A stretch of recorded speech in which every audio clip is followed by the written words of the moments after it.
Hey guys, welcome back to the channel. This is story about what if Minato is forced to seal all of the 9 tails chakra into Minato part 1. Before I start, please do support for more amazing content and comments for part 2. Do consider to subscribe my channel and share my video to your friends and check out the description as well. Let's start the video. He stood alone atop the carved stone heads of his predecessors, looking over the village he has sworn to protect. Silently he thought about all of the events that had led up to this moment.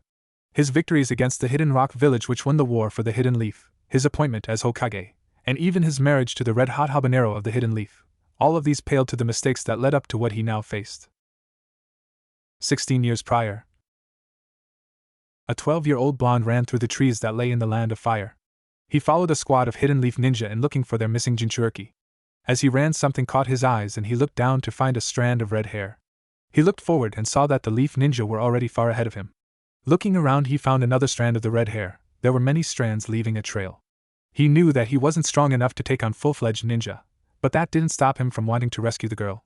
He decided to rely on his wit and knowledge of the area to defeat the enemy. He came across a small clearing and found the 3-man squad of Hidden Cloud Ninja and the girl known as Kushina Uzumaki tied up. He took out a kunai and began to quickly and silently lay traps around the camp. Ready for his attack, the boy threw a kunai at the first ninja.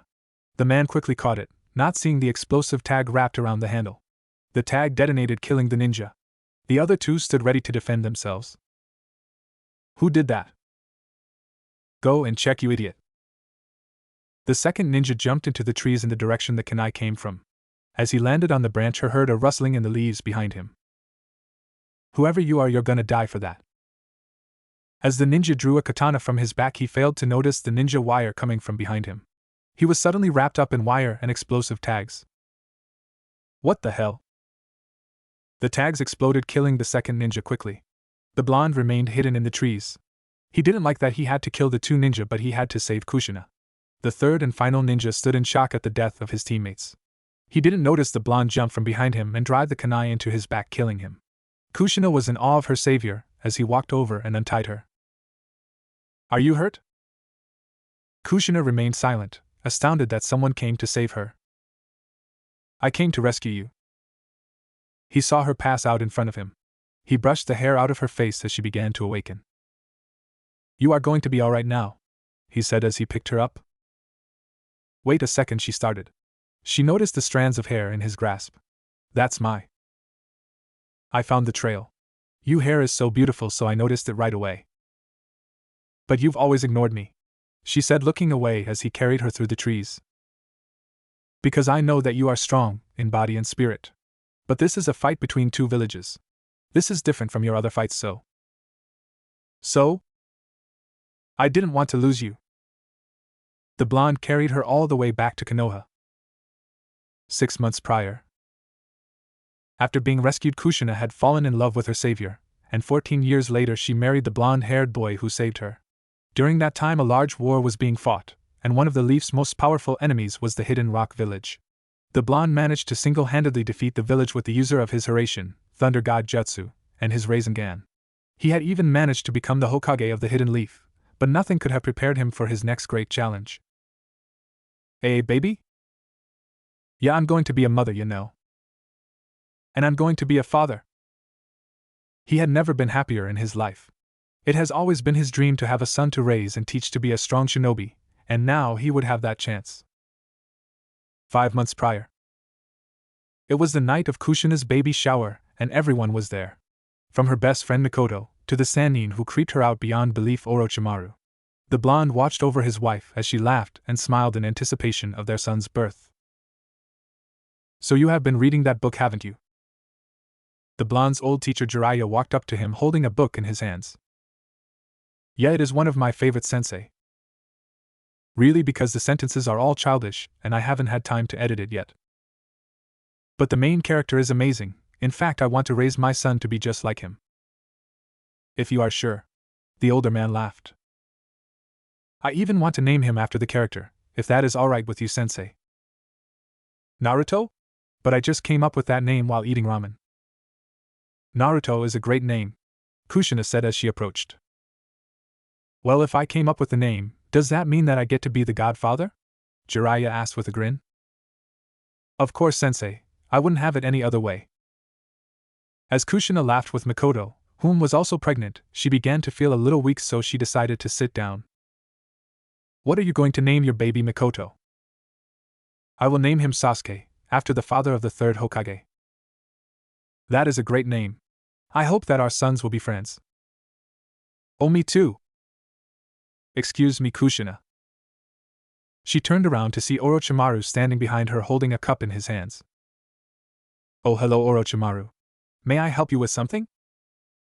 Yes, I saw that you looked a little pale, so I decided to get you something to drink.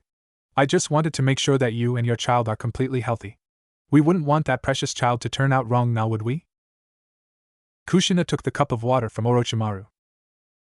Thank you for your concern. But I am sure that Naruto and I are just fine. Very well, have a nice day, Kushina. Orochimaru walked away, turning slightly to watch Kushina drink from the cup he gave her. I am positive that your child will be remarkable. Present day. He stood watching as his village burned, as the people he promised to protect were slaughtered before his eyes. The fourth Hokage Minato Namikaze watched in horror as the fox laid waste to his home. He and Kushina had been warned that during childbirth the seal that continued the nine-tailed fox would be weakened to the point in which it could escape. To prevent this, the third Hokage's wife and another medical ninja went with Kushina and Minato to help deliver the baby away from the village, while Minato would keep the fox sealed. Everything was going as planned and Naruto was born safely. Minato was about to finish resealing the fox when he heard the sound of a knife cutting through flesh behind him. Step away from the Jinchuriki, Lord 4th Hokage. Minato turned around to see a masked man holding a kunai to Naruto. The bodies of the medical ninja and Hiruzen's wife lay at his feet. Who are you and what are you doing with my son? Who I am doesn't matter, and I will kill your son unless you move away from Kushina now. Minato? Kushina was afraid for her child. Give him to me now. Here, catch. The man threw Naruto not the sky, and as Minato caught him he noticed the tag stuck to Naruto's blanket. Oh no. Minato used his Hiraishin to teleport Naruto and himself away from the cave, and again away from the blanket covered in explosive tags. He set Naruto down into his crib and teleported back to his wife. The masked man had already unleashed the nine-tailed fox from his seal and cast a genjutsu to put the beast under his control. The fox began to attack Konoha. Minato fought the masked man and placed the contract seal upon him, releasing the fox from his control. You are strong, 4th Hokage, to land a blow on me and cancel out my jutsu. But I will return to destroy this village, that is, if the fox doesn't do it first. The man disappeared using a strange jutsu that distorted the world around him. Minato picked Kushina up and teleported her to Naruto's side. He looked at his wife and child and knew that he had to keep them safe. I'm so glad that you are okay, Naruto, Kushina weakly said to her son. Minato grabbed his cloak and teleported to the top of the Hokage monuments. And it is here where he watched his beloved village burn. Minato watched as the fox opened its mouth and prepared to fire a large black ball of chakra from it. No, not that tailed beast bomb. As the fox launched his attack at the village, Minato used the Hiraishin, the teleport in front of the attack, and again to send the ball of chakra away from the village, causing a large explosion miles away from the village. He then jumped onto the beast's head and teleported it away as well. As the fox appeared in a large clearing away from the village, he went berserk, destroying the surrounding forests. Summoning Jutsu! Minato yelled out. A large toad smoking a pipe and wearing a blue jacket appeared next to the nine-tailed fox. Minato teleported atop his head. Minato, what is the meaning of this? I need your help, Gamabunta, please. Fine, then let's send this fox scurrying away. The toad drew his sword and began to battle with the fox as Minato went to get Kushina and Naruto. He brought his wife and son to the clearing and began to set up a sealing altar. Kushina watched in distress as he placed Naruto atop the altar. What are you doing? I need to seal the fox away, and I cannot ask another parent to give up their child to do so. So you will subject Naruto to the life of a Jinchuriki? Kushina had tears in her eyes as she envisioned the suffering her son would have to endure. I am sorry, Kushina, but if I don't, then the fox will destroy Konoha. It is my responsibility as Hokage to protect the village. And it is your responsibility as a father to protect your son, she yelled back. Minato, hurry up, will you? They both heard Gamabunta shout out. Minato, there is another way. What do you mean, Kushina? Kushina made a hand sign and golden chains burst from her back and all around her and began to wrap themselves all around the nine-tailed fox. She began to cough up blood due to the stress on her body. Now when I die I will take the fox with me, the village will be safe and so will our son. My only regret is that I will not be able to see him grown up, she said as she began to cry. No, Kushina, you will get to see him. I am already dead, Minato. I won't survive this, don't do anything stupid. I will use the Reaper Death Seal to seal half of the fox's chakra into myself, then I will seal the rest into Naruto along with your chakra and my own, then when he is older and tries to gain control of the fox's chakra, we will get to see him then. Don't leave our son parentless, please, Minato. Don't do that just so I can see him. I'm sorry, Kushina, I love you. Sealing Art, Reaper Death Seal. The god of death appeared behind Minato and shoved its hand through his stomach. The ethereal hand began to reach toward the nine-tailed fox. To Minato's horror, before the hand made its way to the fox, another body jumped in the way, causing the death god to take its soul instead. No, this can't be happening. The seal activated, pulling the soul from the man and causing the body to vanish from existence.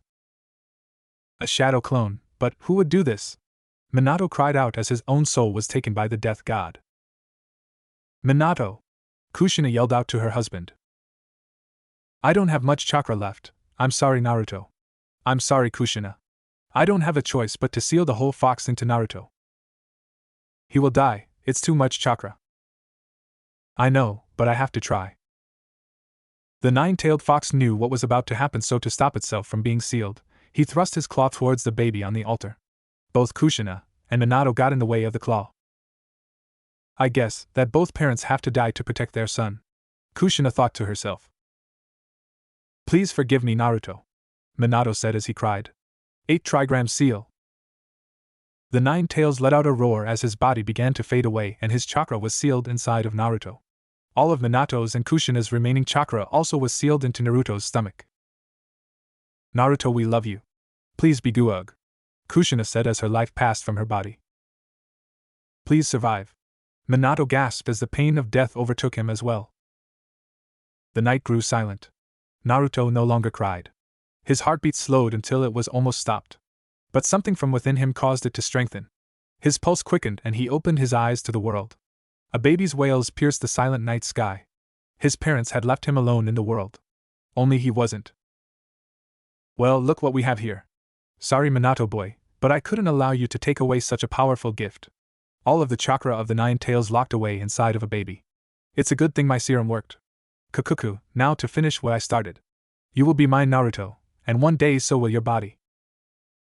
Orochimaru of the Sannin picked up the helpless blonde-haired, whisker-marked baby and disappeared into the night. 6 years later, Orochimaru sat in his dark study underground and reviewed all of his notes on the data he had gathered over the past 6 years. He named the boy Experiment 583 and he was happily amazed by his findings. The boy's physical conditioning was flawless and his cognitive abilities were off the charts for his age. Orochimaru began to shake with the anticipation of what this boy could do for him. Lord Orochimaru? What is it, Kabuto? Orochimaru had found the silver-haired, glasses-wearing child on a mission while working with the Leaf Elder Danzo, who also controlled a division of Anbu known as Root. He instantly noticed the child's usefulness, so he took him under his wing. In the year Kabuto has been with him, he has made significant progress with 583, much to Orochimaru's pleasure. I have just been informed that none of the children you injected with Hashirama Senju's cells survived the process. The experiment was a failure. That is disappointing to be sure, but it isn't a complete waste. Perform autopsies on all of them and bring me your findings. Yes, Lord Orochimaru, if that is your command. Kabuto closed the door and went back to the labs. Orochimaru went back to studying 583's progress. It seemed that he had gained his father's innate genius. And of course his mother's large chakra reserves were also passed down. Orochimaru had even succeeded in breaking through the seal and releasing a larger amount of the Kyuubi's chakra into Naruto's system, though the seal repaired itself too quickly for any significant physical change to occur. I believe it is time to speak with the boy once again, he said to himself as he left the study in search of his experimental gold mine. When he reached the boy's cell, he peered in and saw the child meditating on top of his bed. His skin was an ivory color, and his blonde hair had begun to show reddish streaks as of late. Well, boy, it seems that your Uzumaki blood is gaining dominance. We will have to balance out your body again. We don't want any one part of you taking over now, do we? No, Lord Orochimaru, we don't, the boy responded. And how are you feeling? Same as every day. Have been communing with your beast? Kurama isn't a beast, Lord Orochimaru, the blonde boy said defensively. He didn't like people seeing the fox in a negative light. I almost regret cracking the seal before. If I didn't know any better, I would say you are plotting with the demon fox against me.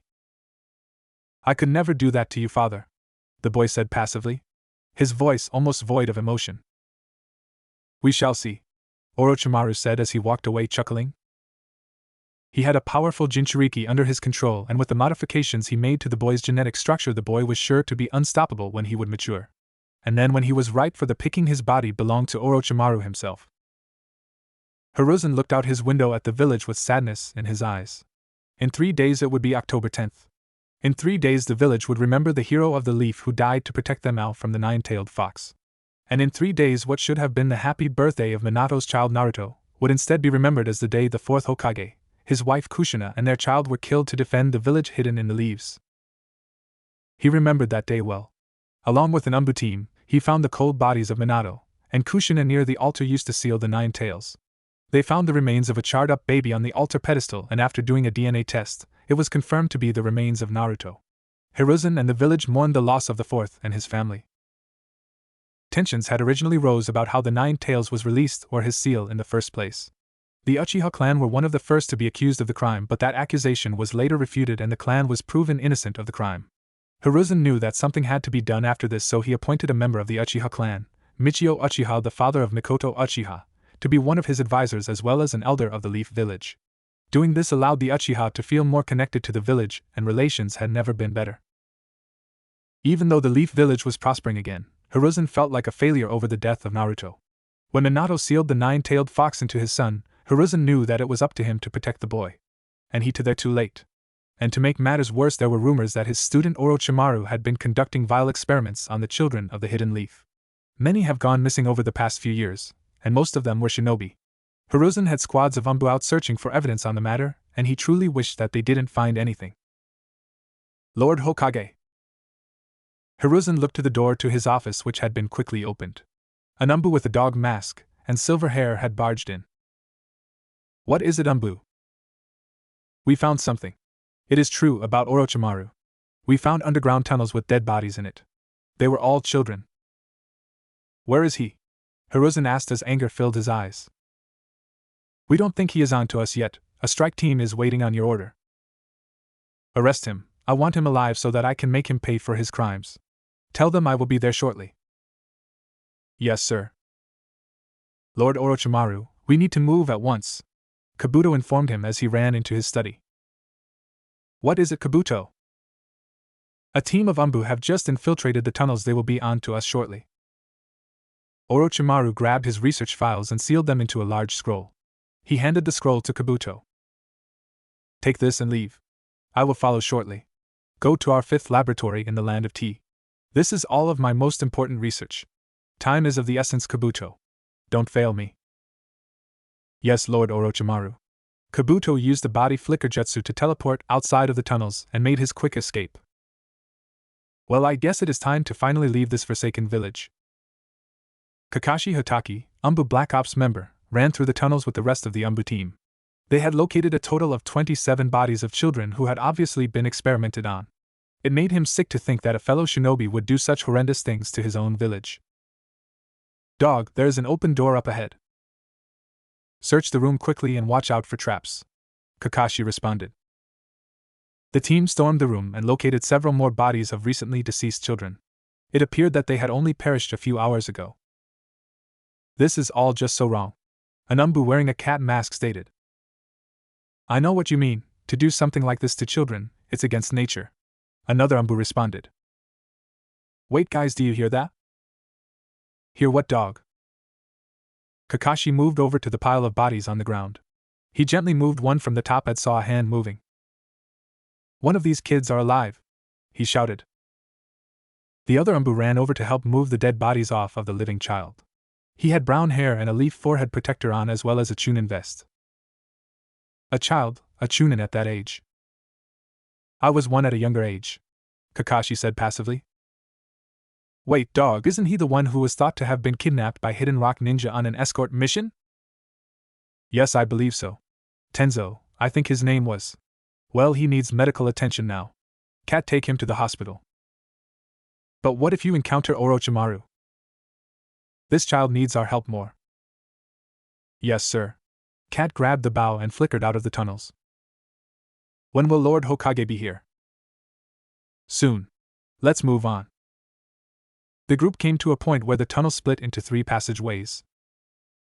You two go left, you two go right, and I will take center, Kakashi said to the other 4 Umbu members. Will you be okay by yourself? I'll be fine, now go, there may yet be other survivors. Yes, sir, the 4 Umbu said simultaneously. Kakashi quickly ran down the hall until he found himself in a large room filled with what looked like jail cells. They all seemed to be empty. What is this place? He looked around the room until a voice shook the silence. Hello, who are you? Kakashi turned around to see a child no more than 6 years old sitting in a cell. The child looked somewhat familiar. His skin was ivory white, and he had long spiky blonde hair, with red streaks throughout it. His eyes were the weirdest part of him, though. One was a cerulean blue hat, looked very familiar with the blonde hair. The other was a luminescent green that looked natural and pure. Who are you? The boy asked again. I'm an Umbu of the Hidden Leaf Village. You should leave this place, father won't like it that you are here. Father? Orochimaru. He doesn't like visitors. Orochimaru is your father. Kakashi was bewildered by the statement. Upon further inspection, he noticed the shape of the boy's face and the red hair against it. The blue eye was so familiar. Sensei? Well, how good of you to join me here, Kakashi Hatake. Kakashi spun around to see Orochimaru approaching him. I never expected you to be the one to find this place, though with who your sensei was, I guess I shouldn't be too surprised now, should I? Orochimaru, you are under arrest for crimes against the Hidden Leaf Village, Kakashi said, shaking slightly from the snake's presence. Kakuku, oh Kakashi, you humor me. Do you really think that you are strong enough to capture me? I am a Sannin after all. I will not allow to harm another innocent soul. Such conviction. Sarutobi-sensei has really pushed through to you, hasn't he? No matter, I cannot allow you to get your hands on my child now, can I? Orochimaru made several hand signs quickly and slammed his hands on the ground. Reverse summoning seal. The cage that the blonde-haired kid was in began to glow behind Kakashi, and suddenly the child vanished from the room. What did you do with him? Oh, I just sent him somewhere a bit further away. Can't have you getting into too much trouble with me now, can I? Kakashi knelt D0 and his right hand began to glow and crackle as the sound of 1,000 birds filled the room. Oh my, you're Chidori, I have heard stories about that jutsu. Actually, this is my more powerful lightning blade, and you are the first to witness it. Kakashi ran towards the Sannin at incredible speed, but the snake flashed away and appeared behind the Umbu. Orochimaru grabbed Kakashi and threw him against a nearby wall with such force as to indent the ninja into the concrete. Poor little Kakashi, first you lose Obito, then you kill Rin, followed by the death of your sensei. And now I get the pleasure of killing you. I will definitely enjoy this. Orochimaru opened his mouth and a sword came flying from his stomach. As he gripped the blade's hilt, the snake laughed maniacally, preparing to strike down the Umbu ninja. He raised the sword into the air. Goodbye, Kakashi. As he brought the blade down, a large black metal pole crashed into him, forcing him away from the young Umbu. Orochimaru, your time is up. Why, hello there, Sarutobi-sensei. I'm so glad that you could join me. What are you doing, Orochimaru? How could you betray me like this? Like how you betrayed me by giving the title of Hokage to Minato Namikaze. Well, let's look at how that turned out, Kukuku. How must it feel, Sarutobi-sensei, to know that you failed so horribly with your students? Even Jiraiya is a shadow of his former self now, ever since his student died. I will stop you, Orochimaru, the third said. No, I will leave this place. But I promise that I will return, and when I do, I will burn this whole insufferable village to the ground, Orochimaru said with venom in his voice and a demonic look in his snake-like eyes. I really have failed you so, Hiruzen said sadly. You should be proud, Sarutobi-sensei. Your student has surpassed his master, and will bring this shinobi world to its knees, Kukuku. Farewell, sensei. Orochimaru seemed to merge with the ground and he was gone. Hiruzen stood, too shocked to move for the moment. He was snapped from his thoughts by a groaning noise. Kakashi! He ran over to the umbu in the wall. Are you okay? I will be. Damn, that really hurt. I will get you some help. Lord Hokage? Yes. Are you sure that Naruto is actually dead? Why would you ask such a thing? Of course he is dead. You saw the body and the coroner reports. I just saw a child, and I swear he looked like Minato-sensei. Kakashi passed out as he finished the sentence, leaving Hiruzen in a state of shock. It was impossible. Naruto couldn't be alive. Could he? The young blonde woke up in the woods. He heard the sound of what seemed like a pig oinking nearby. The last thing he remembered was Orochimaru teleporting him away, but the boy intercepted the chakra flow of the jutsu and caused his body to go to another location. I got away. I actually got away. He heard the same oinking again, so he stood up and followed the noise. As he came to a clearing in the forest, Naruto saw two women. One looked to be in her 40s and had long blonde hair and two ponytails. She wore a white shirt that barely with navy blue pants and a black belt. She also had on a pair of ninja sandals, a green coat, and she had a strange purple diamond tattooed on her forehead. The other girl looked to be a few years older than himself, maybe around Kabuto's age. She wore a fishnet mesh shirt with a large black kimono that came down to her calves, as well as a pair of shinobi sandals. Next to her sat a small pink pig with a red jacket on and beads around its neck. Lady Tsunade, do we have to keep running away like this? Why don't you just stop with all of the gambling? Shizen, this next stop will be our lucky spot, I just know it. This losing streak is about to be over. That's what you said about the last town, and the village before that, and the city before that one. Shizen replied exasperatedly. What, don't you trust me, Shizen? Tsunade said, feigning hurt. Of course I do, Lady Tsunade, she replied, afraid of offending her teacher. Oink. The pig named Tuntun squealed, knowing how obliviously Shizen just acted. Well then, let's get moving. Tsunade started to walk away. As she walked, she saw a small blonde boy wearing tattered clothes. He was watching them intently as if he had never seen people like them before. Lady Tsunade, what's wrong? Shizen asked. She turned to look in the same direction, and she too noticed the boy. Hey kid, are you okay? Shizen yelled out as she ran up to him. The blonde saw the lady running towards him and he took a defensive pose. He was afraid that she would hurt him like Orochimaru, and Kabuto did. Tsunade noticed the change in his posture and she started to walk towards the boy as well. Are you okay? Shizen asked him as she stopped a few feet away from him. Where are your parents? I don't have parents, or at least not one I want to get back to, he answered. Are you hurt? He silently shook his head no. Shizen, back away for a moment. Yes, Lady Tsunade. Tsunade knelt down next to the scared boy. She did a quick scan over him and noticed how striking his eyes were. She could also feel the chakra radiating off of him. Where did you come from? My father's laboratory. What is your father's name? Orochimaru. Tsunade paled at the answer. She also knew that it was impossible as the boy had not resemblance of her former team member. Excuse me, lady? You can call. What do you need? Are you from Konoha? You look familiar. Yes, I am. Who do I look like? You look like Tsunade Senju of the Sannin, and the last known member of the once great Senju clan. But you can't be her because she would be a lot older than you are. Tsunade couldn't believe that a child so young would have so much knowledge about her to be able to recognize her on sight. Sure, she was famous, but he looked like he was 5. I am her. I use a jutsu to look younger than I actually am. Suddenly the boy grew a large smile on his face. So you can take me to Konoha? Wait, what? I read about the Hidden Leaf Village in a book, and I want to go to the place where the 4th Hokage once lived. Why do you want to go there? I want to see the village where he sealed Kurama inside of me. Who? Kurama, the nine-tailed fox. Tsunade's eyes widened significantly. He couldn't be the hair, and the blue eyes, it wasn't possible he was dead. Naruto? Hiruzen sat at his desk looking over the shinobi mission reports that had come in the past few days. Ever since the discovery of Orochimaru's crimes, and his inevitable defection from the Hidden Leaf, The village had been in a state of shock. Not only had their Sannin hero been kidnapping their shinobi children, he had caused their deaths through gross experimentation. It was a betrayal that no one had seen coming. He had also been shaken due to Kakashi's alleged identification of a child who may have been the fourth Hokage's son. But there was no evidence to support the claim, mainly due to the fact that the boy couldn't be located as Orochimaru took him. Hiruzen didn't want to get his hopes up that the boy could be alive. He didn't think he could bear that grief again. On a more peculiar note, a message had been sent to him by one of his old students.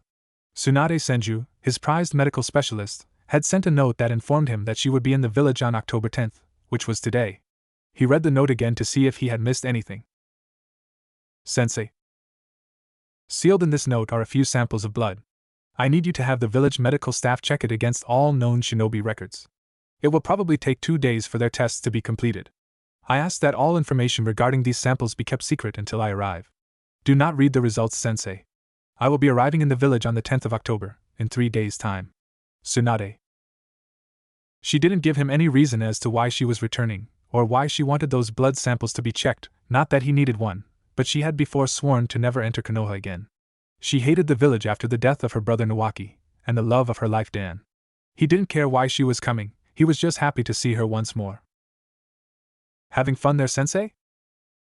Hiruzen quickly turned in his chair to see a tall man with long spiky white hair, wooded sandals, a fishnet mesh shirt, green robe and pants, and red vest, as well as a forehead protector with the kanji for oil on it. He also had red face paint going down his face from his eyes. Jiraiya. You're here too? So you got Tsunade's message as well then? How does it feel to see all 3 of your students within the same week again, Sensei? The man asked with a smile. It is great to see you again, Jiraiya. It has been far too long. Well, I've been keeping an eye out, looking around for the past few years. Still looking for Minato's son? I refuse to accept that he is dead, Sensei. I just cannot have failed Minato and Kushina again. I know how you feel. I have felt the same way ever since we lost the 3 of them. Jiraiya walked around Hiruzen's desk and sat in the chair directly across from his old sensei. Do you have any idea what she wanted? Not a clue. I am frankly surprised that she sent a note at all. Same here. Tsunade hasn't spoken to me since the last time she caught me researching for my next book. That reminds me, when is the next book going to be out? Hiruzen asked with a slight blush. Ha ha, Sensei, you old pervert. I will have the next book in the Makeout series out in stores in a few months. Well, that's good to hear. He was happy that for even a few seconds he could forget about all of his stress and guilt over Naruto. So when should she be here? Anytime now, anytime. Jiraiya pointed to a sealed file atop his sensei's desk. What is that? That is the reason for Tsunade's visit, and it is not to be opened until she arrives. Well, I hope she gets here fast. Those hot springs are calling my name, and so will the lucky ladies inside. The perverted sage said under his breath with a large smile on his face. Tsunade, Shizun, and the blonde boy were walking down the dirt road through the land of fire. While the boy was unnaturally quiet for a child of his age, Tsunade was thinking about their conversation the other day after she had met him on that hilltop. Flashback. Naruto?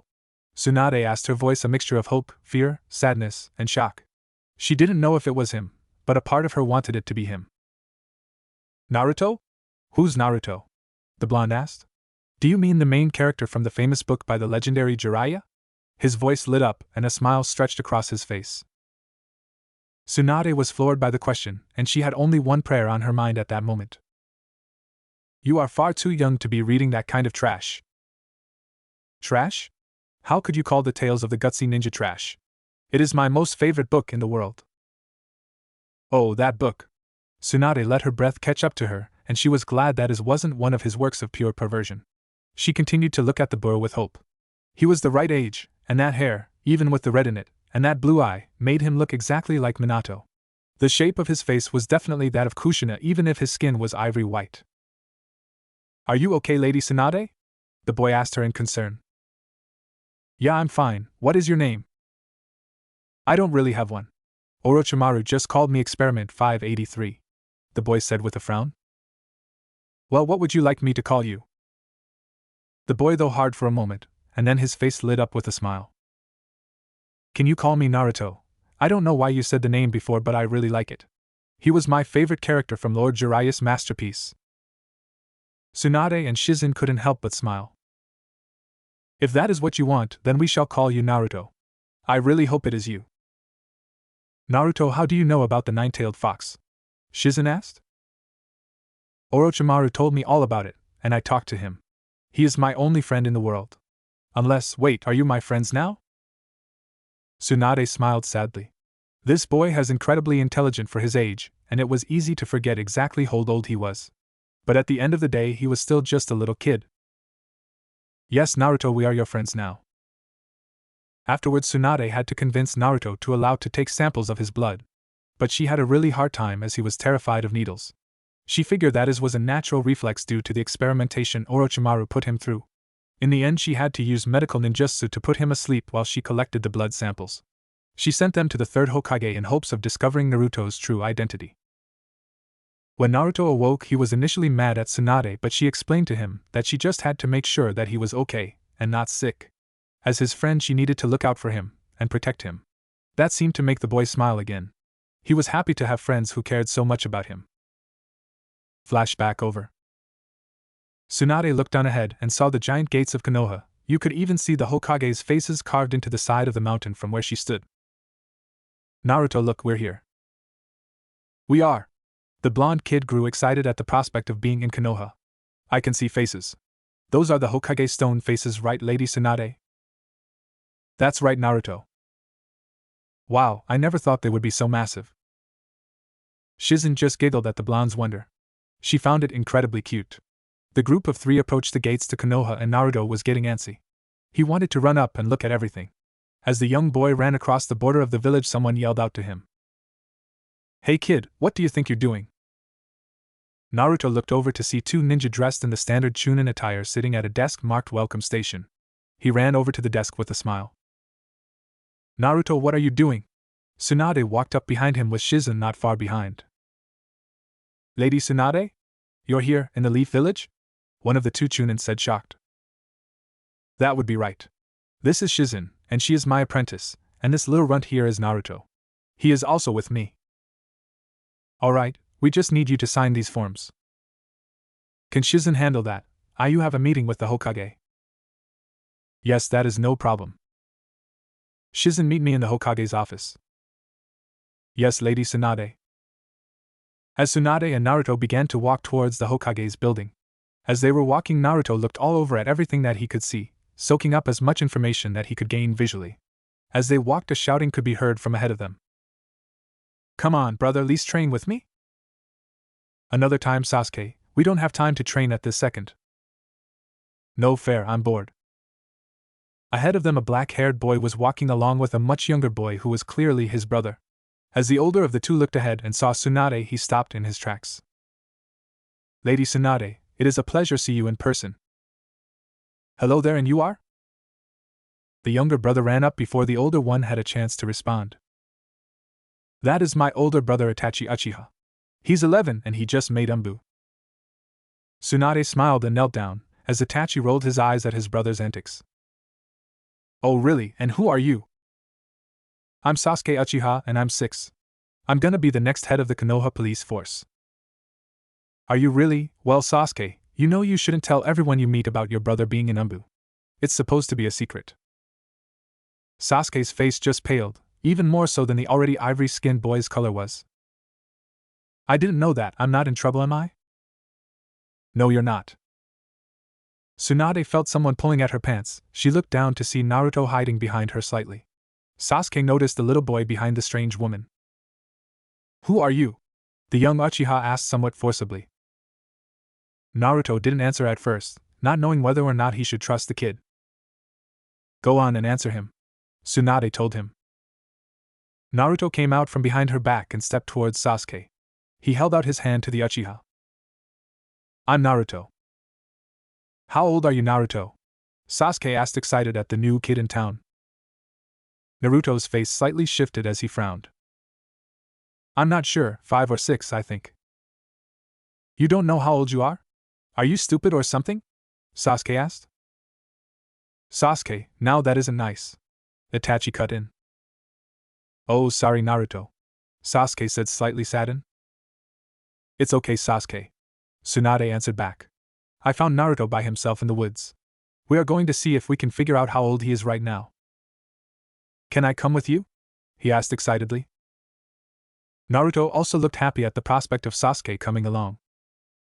Can he? Sorry, Naruto, not this time, Tsunade answered. Sasuke and I have to be heading home anyway. Maybe we will see you again soon though. Goodbye, Lady Tsunade, goodbye, Naruto, Itachi said as he grabbed Sasuke's hand. Bye, Naruto, Sasuke said to his new friend. Bye, Sasuke, Naruto responded. Lady Tsunade, what are you doing in the middle of the street? Shizen said as she ran up and met the two. I thought that you would have been at the Hokage Tower by now. We got a little sidetracked meeting a new friend, right, Naruto? Yup, he answered. Well, let's get moving, Lord Hokage is probably waiting for us, Shizen advised. Hiruzen and Jiraiya sat in his office discussing many things as they waited for Tsunade. From news that spread throughout the shinobi nations, to Jiraiya's perverted exploits, their topic were never boring. Hiruzen smiled for the first time in a while with his old student. So did you ever master your sage mode? Ugh, no, I've been too busy for that serious of training. Busy with what, Jiraiya? You know, my research, the Toad Sage said with a creepy grin. A knocking came from the door. Yes? Lord Hokage, you have some visitors. Send them in. Yes, sir. Well, it is about time, Jiraiya said a little too loudly. Damn woman is always law. What was that, Jiraiya? He slowly turned around to see his old teammate glaring at him. Tsunade. Hey there, I was just saying how you were always lovely. Especially today. You look damn good. Good try, Jiraiya. Hiruzen couldn't help but chuckle at his students' bickering. Just like old times. He thought to himself. Well, Tsunade, what did you need to see me about? Hello, Sensei, do you have the files from the medical teams? Yes, they are right here. He handed the folder to Tsunade, who grabbed it and ripped it open quickly. Thank you for not reading it, Sensei. I just did as you asked, Tsunade. As Tsunade read the detailed analysis of Naruto's blood work, a slight smile came to her face and she began to cry. But as she read farther, the smile slowly turned into a frown, and from a frown to full-blown fire in her eyes. Tsunade Senju was pissed, and the target of her anger was Orochimaru. That snake bastard. What's wrong, Tsunade? Hiruzen and Jiraiya asked at the same time. Tsunade closed the file as she finished reading it, and wiped the tears from her eyes. First things first, Shizen, please bring him in here. Who? Jiraiya asked. Tsunade, who do you have with you? Hiruzen questioned her. Just watch, Sensei. Shizen opened the door and slowly brought Naruto into the Hokage's office. Jiraiya's face instantly turned from curiosity to full-blown shock. Hiruzen felt tears coming to his eyes. He couldn't believe it. Naruto? They both asked at the same time. Hey, how did they know my name? I just made it. The blonde asked Tsunade. What do you mean you just made it? Jiraiya asked. Okay, I need the both of you to stay calm for a moment. I found Naruto here in the woods near the Land of Tea. He had no idea who he was, what his name was, or even how old he was. But he claimed to know who his father was and that he didn't want to go back to him. Who did he think was his father? Hiruzen wanted answers and he wanted them now. Orochimaru is my father, Naruto said to the two older shinobi, surprise. His hair and eyes. How is this possible? Hiruzen asked in shock. I think he just told us, Sensei, Jiraiya responded. Orochimaru. Shizen, please take Naruto outside again and have him take a nap. He's probably tired. No, I'm not, the boy said as he yawned and fought to keep his eyes open. Come on, Naruto, let's let Tsunade and the other grown-ups talk, okay? Okay, he said as he yawned again. As the door closed, Jiraiya stood up and drew a few seals around the room. He then activated them, turning the office into a secluded location, unable to be penetrated. So he has been with Orochimaru this entire time, Hiruzen said to himself. Then Kakashi did in fact see him in there. Why didn't I believe him? There is no way that you could have known, Sensei, Jiraiya told the sad old man. Tsunade, what did he do to Naruto? According to the DNA test I had done, that is most definitely Minato and Kushina's son. There is no mistaking that fact. Okay. But there was a strange irregularity in his DNA composition. It seems that Orochimaru somehow combined Naruto's DNA with the DNA of others. But who? Hiruzen asked. Well, first off, Naruto already had the genetic traits of the Uzumaki clan and of Minato Namikaze. Orochimaru managed to acquire cells from Hashirama Senju, Tobirama Senju and Madara Uchiha as well as Mito Uzumaki. He injected Naruto with their cells and it had drastic effects on Naruto's DNA code. You can see the external effects. His ivory white skin, a common trait of the Uchiha clan. His yellow hair has turned red in many places, that is the extra Uzumaki cells at work, and then his green eye seems to have a connection to Senju DNA. I can't believe it. Jiraiya was pissed off beyond all measure. The absolute torture he must have put him through. How did he survive it? The fox. Hiruzen said Minato sealed the whole fox into him. His regeneration abilities must be extreme. But that should have killed him, Jiraiya explained. Unless Orochimaru already began his tampering even before he was born, Hiruzen clarified. That snake bastard. Tsunade was absolutely livid. What about internal changes, Tsunade? Jiraiya asked. His physical conditioning is perfect. He is fast and strong for his age. But the truth is, we have no idea how all of this will end up affecting him. We have never had a situation like this before. We will discuss this more later. For now, Jiraiya, release the seals, please. You got it, Sensei. Jiraiya placed his hand on one of the seals and they all seemed to disappear. As they opened the door, they were surprised to see the members of the Hidden Leaf Council standing in the doorway. Hello, Tsunade. How good of you to have come back. A man with bandages around his eye and a missing arm said. Danzo, what is the meaning of this? Hiruzen questioned his old friend. We received reports that 2 of our Sannin had returned and now we find a strange child as well. Hiruzen, you have been keeping secrets from us. We have called a village council meeting and we expect you all to be there. Michio, Hamura, Koharu, you all agree? I'm sorry, Hiruzen, but Danzo showed us the files on the boy. Michio said to his old friend. What? That was not public information. Tsunade yelled angrily. And the public hasn't yet seen it, Princess Tsunade.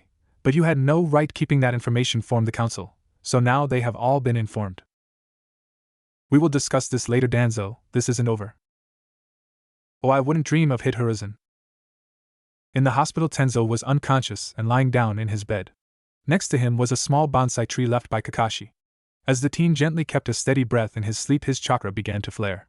The bonsai tree began to grow ever so slightly. His eyes opened, revealing a forest green glow. Danzo sat at the foot of a long table. To his right sat Hamura and Koharu, and to his left sat Michio.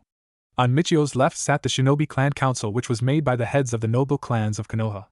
They were Chusa Akimichi, Shibi Aburame, Hayashi Hyuga, Suminazuka, Shikaku Nara, Fugaku, Uchiha, and Inoichi Yamanaka. On Koharu's right sat the Konoha District Council, civilians elected to run each of the Leaf Village's 7 districts. They were Daiki Sato of District 1, Ryota Ito of District 2, Rina Shimizu of District 3, Hiroki Tanaka of District 4, Mabuki Haruno of District 5, Chihiro Ogawa of District 6, and Yusuke Yamada of District 7. All of the council members sat patiently waiting for Hiruzen Sarutobi to enter. They had not had a large meeting of the councils since the death of the 4th Hokage Minato Namikaze. Hiruzen walked into the council room along with Jiraiya and Tsunade, as well as 4 of his Umbu operatives who would sit on each corner of the room. He sat down wearing his red and white robes and took off his hat. Tsunade sat on his left while Jiraiya sat on his right. So you all wanted a meeting to be held, here I am. As 3rd Hokage of the Hidden Leaf, I hereby start the meeting of councils. Who would like to begin? Danzo stood up, much to Hiruzen's dismay. Okay, Danzo, you may begin. Thank you, Lord Hiruzen. We called this meeting to discuss matter of great importance to the entire village. A matter that you, Hiruzen, neglected to inform any of us about. The return of the 9 Tails Jinchuriki. Sorry to interrupt you, Danzo, but I do believe that the child has a name. It is Naruto Namikaze, as you are all aware. Naruto Namikaze is dead, Lord Hokage. He died alongside his mother and father. That is what you told us 6 years ago. The civilian council member Daiki stated. At that point, that is what I believed to be true. I was wrong, and he has indeed been returned to us today. As I have been made aware, you have all been shown his medical report. About that, how can you be sure that this is indeed the same boy? According to the report, he has the DNA of several powerful clans. Not just the fourth, and Kushina. Rina jumped in. If you knew anything about medical reports, then you would know, yes, he has cells from other clans infused within him, but his chromosomes and genetics indicate that he is indeed Minato and Kushina's child. Tsunade interjected. You are not a member of this council, Tsunade. Please be silent unless called upon. Koharu angrily exclaimed.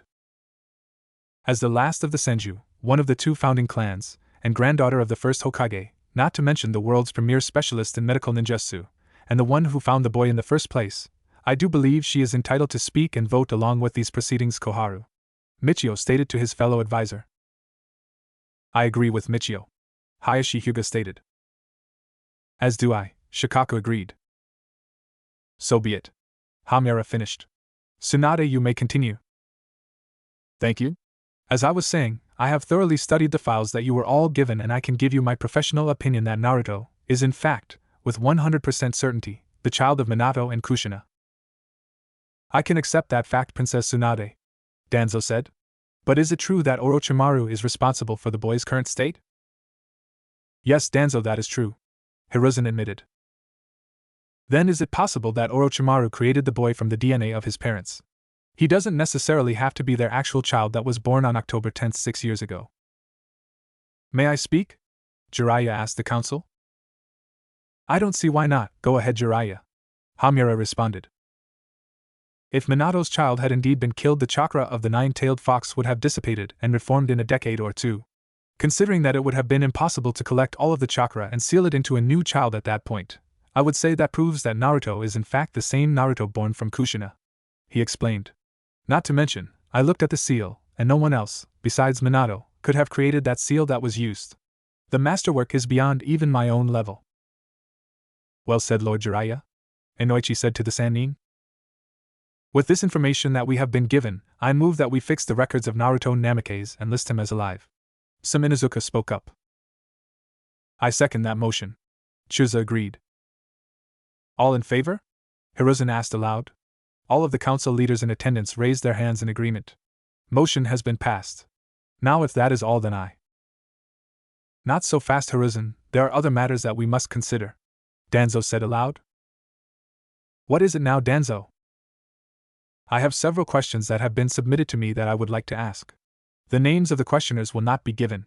First, is the nine-tailed fox safely sealed away? We do not want it to escape. The answer is yes, the seal is perfect. Naruto's chakra system and the fox's will merge until Naruto has complete control over all of the fox's chakra. The fox has no way of taking him over. Jiraiya answered. As a well-known seal master, I believe that we should listen to Lord Jiraiya, Shibi stated. Agreed, Danzo answered. Second, do you know how the experimentation on the boy will affect him? There is no way to tell at the moment. But negative effects are not likely at this point. He has lived through procedures no one else could have survived. But he could become a powerful asset to the village, Tsunade answered. Very good. That brings me to questions 3, 4, and 5. Where will he live? Who will take care of him? And will he become a shinobi? Is it true that he has Uchiha blood in him? Fugaku asked. Yes, Tsunade answered. Then I believe that the Uchiha clan should take him. Absolutely not, the Hyuga clan will not allow you to take him, you will just use him for your own power. Hayashi spoke out. How dare you accuse me of such a thing? If I may, Lord Hokage, the boy also has Senju blood and Uzumaki blood, am I correct? Shikaku asked. Yes, his mother was Kushina Uzumaki, and Orochimaru gave him Senju DNA. Then why doesn't Lady Tsunade raise the boy? That is up to her, Hiruzen answered. Jiraiya has been listed as Naruto's godfather as well. I believe the best solution would be to leave him in my care, Lord Hokage, Danzo announced. Absolutely not, Tsunade shouted back. I will raise the boy to be a weapon for our village the likes no one has seen before. Also, his blood needs to be researched. If we could give all of our shinobi his potential power, then our village would be unstoppable. The civilian council seemed to agree with the old warhawk. Naruto is not a science experiment, Danzo, nor is he a weapon to be used in such a way. He is the living, breathing, human son of our fourth Hokage, and will be treated as such. Tsunade was livid at Danzo's proposal. Tsunade, all ninja are weapons for their village, he responded. I move that Naruto be placed in my care. Danzo, do not try this. Not with Minato's child. I second that motion, Hiruzen, Hamura responded. Fine, Hiruzen said, gritting his teeth. All in favor? Danzo's hand raised as well as Hamura and Koharu's. 6 of the civilian council's hands shot up. Mibuki, what are you doing? Yusuke asked. I don't believe that a child who has already lived through 6 years of hell should live through more. All opposed. Everyone else's hands raised into the air. Motion denied. I move that Tsunade Senju should raise the child. Jiraiya spoke out. You are not a member of this council, Jiraiya, Danzo quickly said. Fine, then I will make the motion, Michio said. Lord Michio? Fugaku questioned. Fugaku, you are a great head of our clan, but what this village needs is balance. The Uchiha cannot take too much power. It is bad for the village as a whole. Fugaku nodded to his father-in-law in respect. I second the motion, Hayashi Hyuga said aloud, earning a few astonished looks. All in favor? All of the shinobi council's hands raised high. Tsunade, Michio, Hiruzen and Mibuki also raised their hands. Majority rules, motion carried. Tsunade will take care of Naruto. Thank you, sensei. Tsunade said, slightly amazed that she now had to care for a child. I would like to make a request of you though, Tsunade, Hiruzen said. What is it, sensei? Naruto, I the son of Minato and Kushina, and as such I would like Hai to be raised within village walls. I want you to come back for good. I'll see how the village acts first, sensei. Understandable, though I was also hoping that you would open up a medical ninjutsu academy, as you wanted to before. We are no longer in a war, so we have the resources to do this. And there is no one better to run such a thing than you. Also you, my student, are the last living heir of the Senju clan. If not for your grandfather, this village would not exist. Therefore I hereby grant you a seat on the Shinobi Clan Council. Are you serious, sensei? Very serious, the Senju clan more than deserves it. Does any member of the Shinobi Clan Council disagree with this decision? They all shook their heads no to answer the Hokage. Then it is decided, the Senju clan will have their seat once again. I will do it, she said with a large smile. I am glad to hear it, Tsunade. Welcome back to the village. It has been too long. Dan, Nawaki, and your grandfather would be proud of you. Danzo was getting angry while watching the scene before him. Hiruzen continued to make the village weak in his eyes. I move for a vote of no confidence in Hiruzen Sarutobi as Hokage of our village. Everyone's heads turned on that note. Excuse me, Danzo? Hiruzen, you are no longer fit to wear that hat. I will not allow to weaken this village anymore. We should be the most powerful of any nation, but it cannot happen if you are Hokage. How dare you? Hiruzen asked, pissed off. I second this motion, Yusuke said aloud. If that is what you wish, then the motion will be voted on. All in favor? Danzo raised his hand, as did Yusuke, Chihiro, Daiki, and Hiroki. But they were alone in that regard. What is this? Danzo yelled. Danzo, Hiruzen has led this village well for many years, and while he may make decisions that we do not agree with sometimes, we would never want him to step down unless there was a truly viable candidate, Hamura said to him. And you are most certainly not it, Koharu agreed. Danzo, your motion is denied. How has it come to this, my friend? You are a weak old fool, Hiruzen. This village has the potential to be unstoppable. The will of fire is lost to you. The will of fire lives in all of us so long as we are prepared to lay down our lives for the safety of others. You, Danzo, have betrayed me greatly on this day. You call a meeting behind my back, tried to steal power for your own benefits and goals, and attempted to overthrow me out of this position. I think that you have forgotten something, my friend. This is not a democracy. This is a dictatorship, and I have the last say as to what happens within these walls. This council was created for the purpose of distributing power and helping the Hokage run the village, not to run the village themselves. I am sorry, my friend, but I hereby remove you from your position as advisor to the Hokage. I remove all rank and association to the shinobi of this village. You will live your days as a civilian, and if I find out that you have taken any action against this village's safety or order, then you will face the consequences of those actions. And they will be severe, let me promise you that, my old friend. You can't do that, Hiruzen. You need the council's approval. And oh, my friend, I do not. Anbu, remove Danzo from this room, please. Damn you, Hiruzen! Danzo said as an Anbu used the body flicker technique to teleport him from the room. Now, is there anything else? Hiruzen, who will take Danzo's place? Koharu asked. Jiraiya, I would be honored if you would do this. Sensei, I cannot stay in the village. I understand, but I still want you as my advisor. If that is your wish, then yes, when I am in the village I will be one of your advisors. Then I declare this meeting over. Everyone stood to leave the room. Many of the civilian council members were highly upset at the outcomes of the meeting.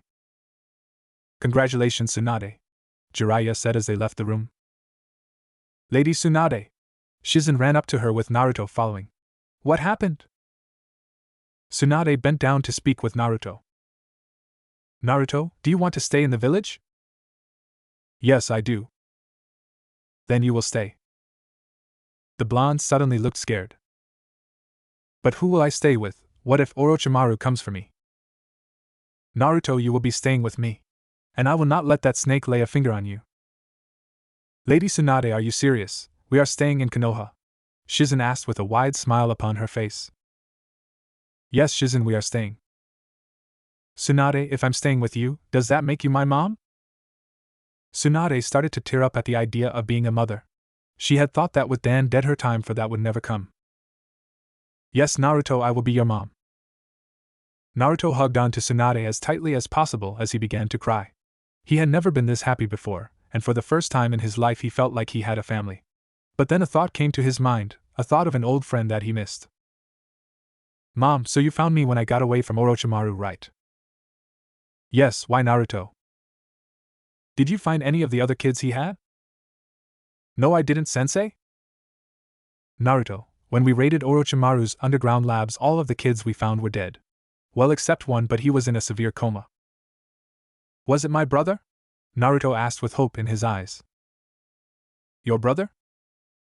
Lord Hokage. A nurse came running down the hallway. Lord Hokage, you need to come quickly. What is it? You just need to see this. Tsunade, please, we might need your medical expertise at the hospital, Hiruzen said to his student. Tsunade picked up Naruto as she and ran with the Hokage to the hospital. They heard a loud crash as they approached the building and saw a tree burst through the wall. What in Kami's name is that? Tsunade asked. Let's hurry. As they entered the hospital, another nurse came up to them. Sir, it's that boy that your Umbu brought in. He awoke from his coma, and he just freaked out. What room? Second floor, room 221. Tsunade, let's go. They ran up the staircase and came up to his room. As they looked through the door, they couldn't believe what they were seeing. Tree branches and leaves began to elongate and twist all around the room as the teen cried out on his bed in fear. They could see his chakra becoming visible as the tree on his nightstand reacted. This is impossible. I've never seen something like this since Hiruzen couldn't finish his sentence. Grandfather, Tsunade said to herself in shock at the power of wood release she was witnessing. Naruto jumped out of her arms and ran to the teen on the bed. He jumped up next to the boy and threw his arms around him. Brother, stop it. Don't be scared. Please. Bother, both Hiruzen and Tsunade thought at the same time. The teen opened his eyes and looked at Naruto, and his chakra stopped flaring. The tree began to slowly shrink away and went back to its normal size. A large gaping hole remained at the side of the hospital wall. Tsunade took a good look at the boy on the bed. He had short, spiky brown hair and large eyes. But the thing was that they had a strange green glow to them. Until the tree went back to normal, then they were black as black could be. 583, that you? Yeah, it's me, brother. Don't be afraid anymore. I don't like it. I'm sorry, little brother. Excuse me, Naruto, who is this? I didn't know that you had a brother, Tsunade said to the blonde. This is experiment 575. He looked out for me when Orochimaru had us, but now we are both free. Tsunade approached the boy. Do you know who you are or what has been done to you? I don't remember my real name. It's been so long. But I do know that Lord Orochimaru said he was trying to inject Hashirama Senju's cells into our bodies. Everyone else died though. I'm so glad that 583 here is safe though. My name is Naruto now, brother, Naruto said. Tsunade, this boy's name is Tenzo. He went missing when he was 8, 5 years ago. He was a chunin at 7, which is probably why Orochimaru wanted him. Who were his parents? He was an orphan before that. Tsunade walked to the bed. Naruto, still hugging his brother, looked over to her. Can he live with us, please? I don't want to lose him again. Of course he can, that is if he wants to. Yes, I don't want to leave my brother alone. Okay then, Tenzo, you will live with me and Naruto. Naruto ran up and hugged Tsunade tight. Thanks, Mom. Tsunade started to cry as she heard Naruto call her mom. Excuse me, you called me Tenzo? Yes, that was your name before Orochimaru took you, Tsunade explained. And I didn't have a family before that? He asked her. No, I afraid not. Then I want to change my name. What would you like to be called? Tsunade asked him. He thought for a few minutes and then looked up to her. Then my name will be Yamato, for that is what I will strive for, harmony. Sensei, I would like to adopt both Naruto and Yamato. Hiruzen smiled at his student. So be it, Tsunade. Your compound is still available if you would like to move in. Thank you, Sensei. Come on, you two, it's time to be a family. Naruto looked to Tsunade and Yamato and smiled. Family, huh? That sounds great, he thought to himself. Congratulations, Naruto. A voice rang inside his head.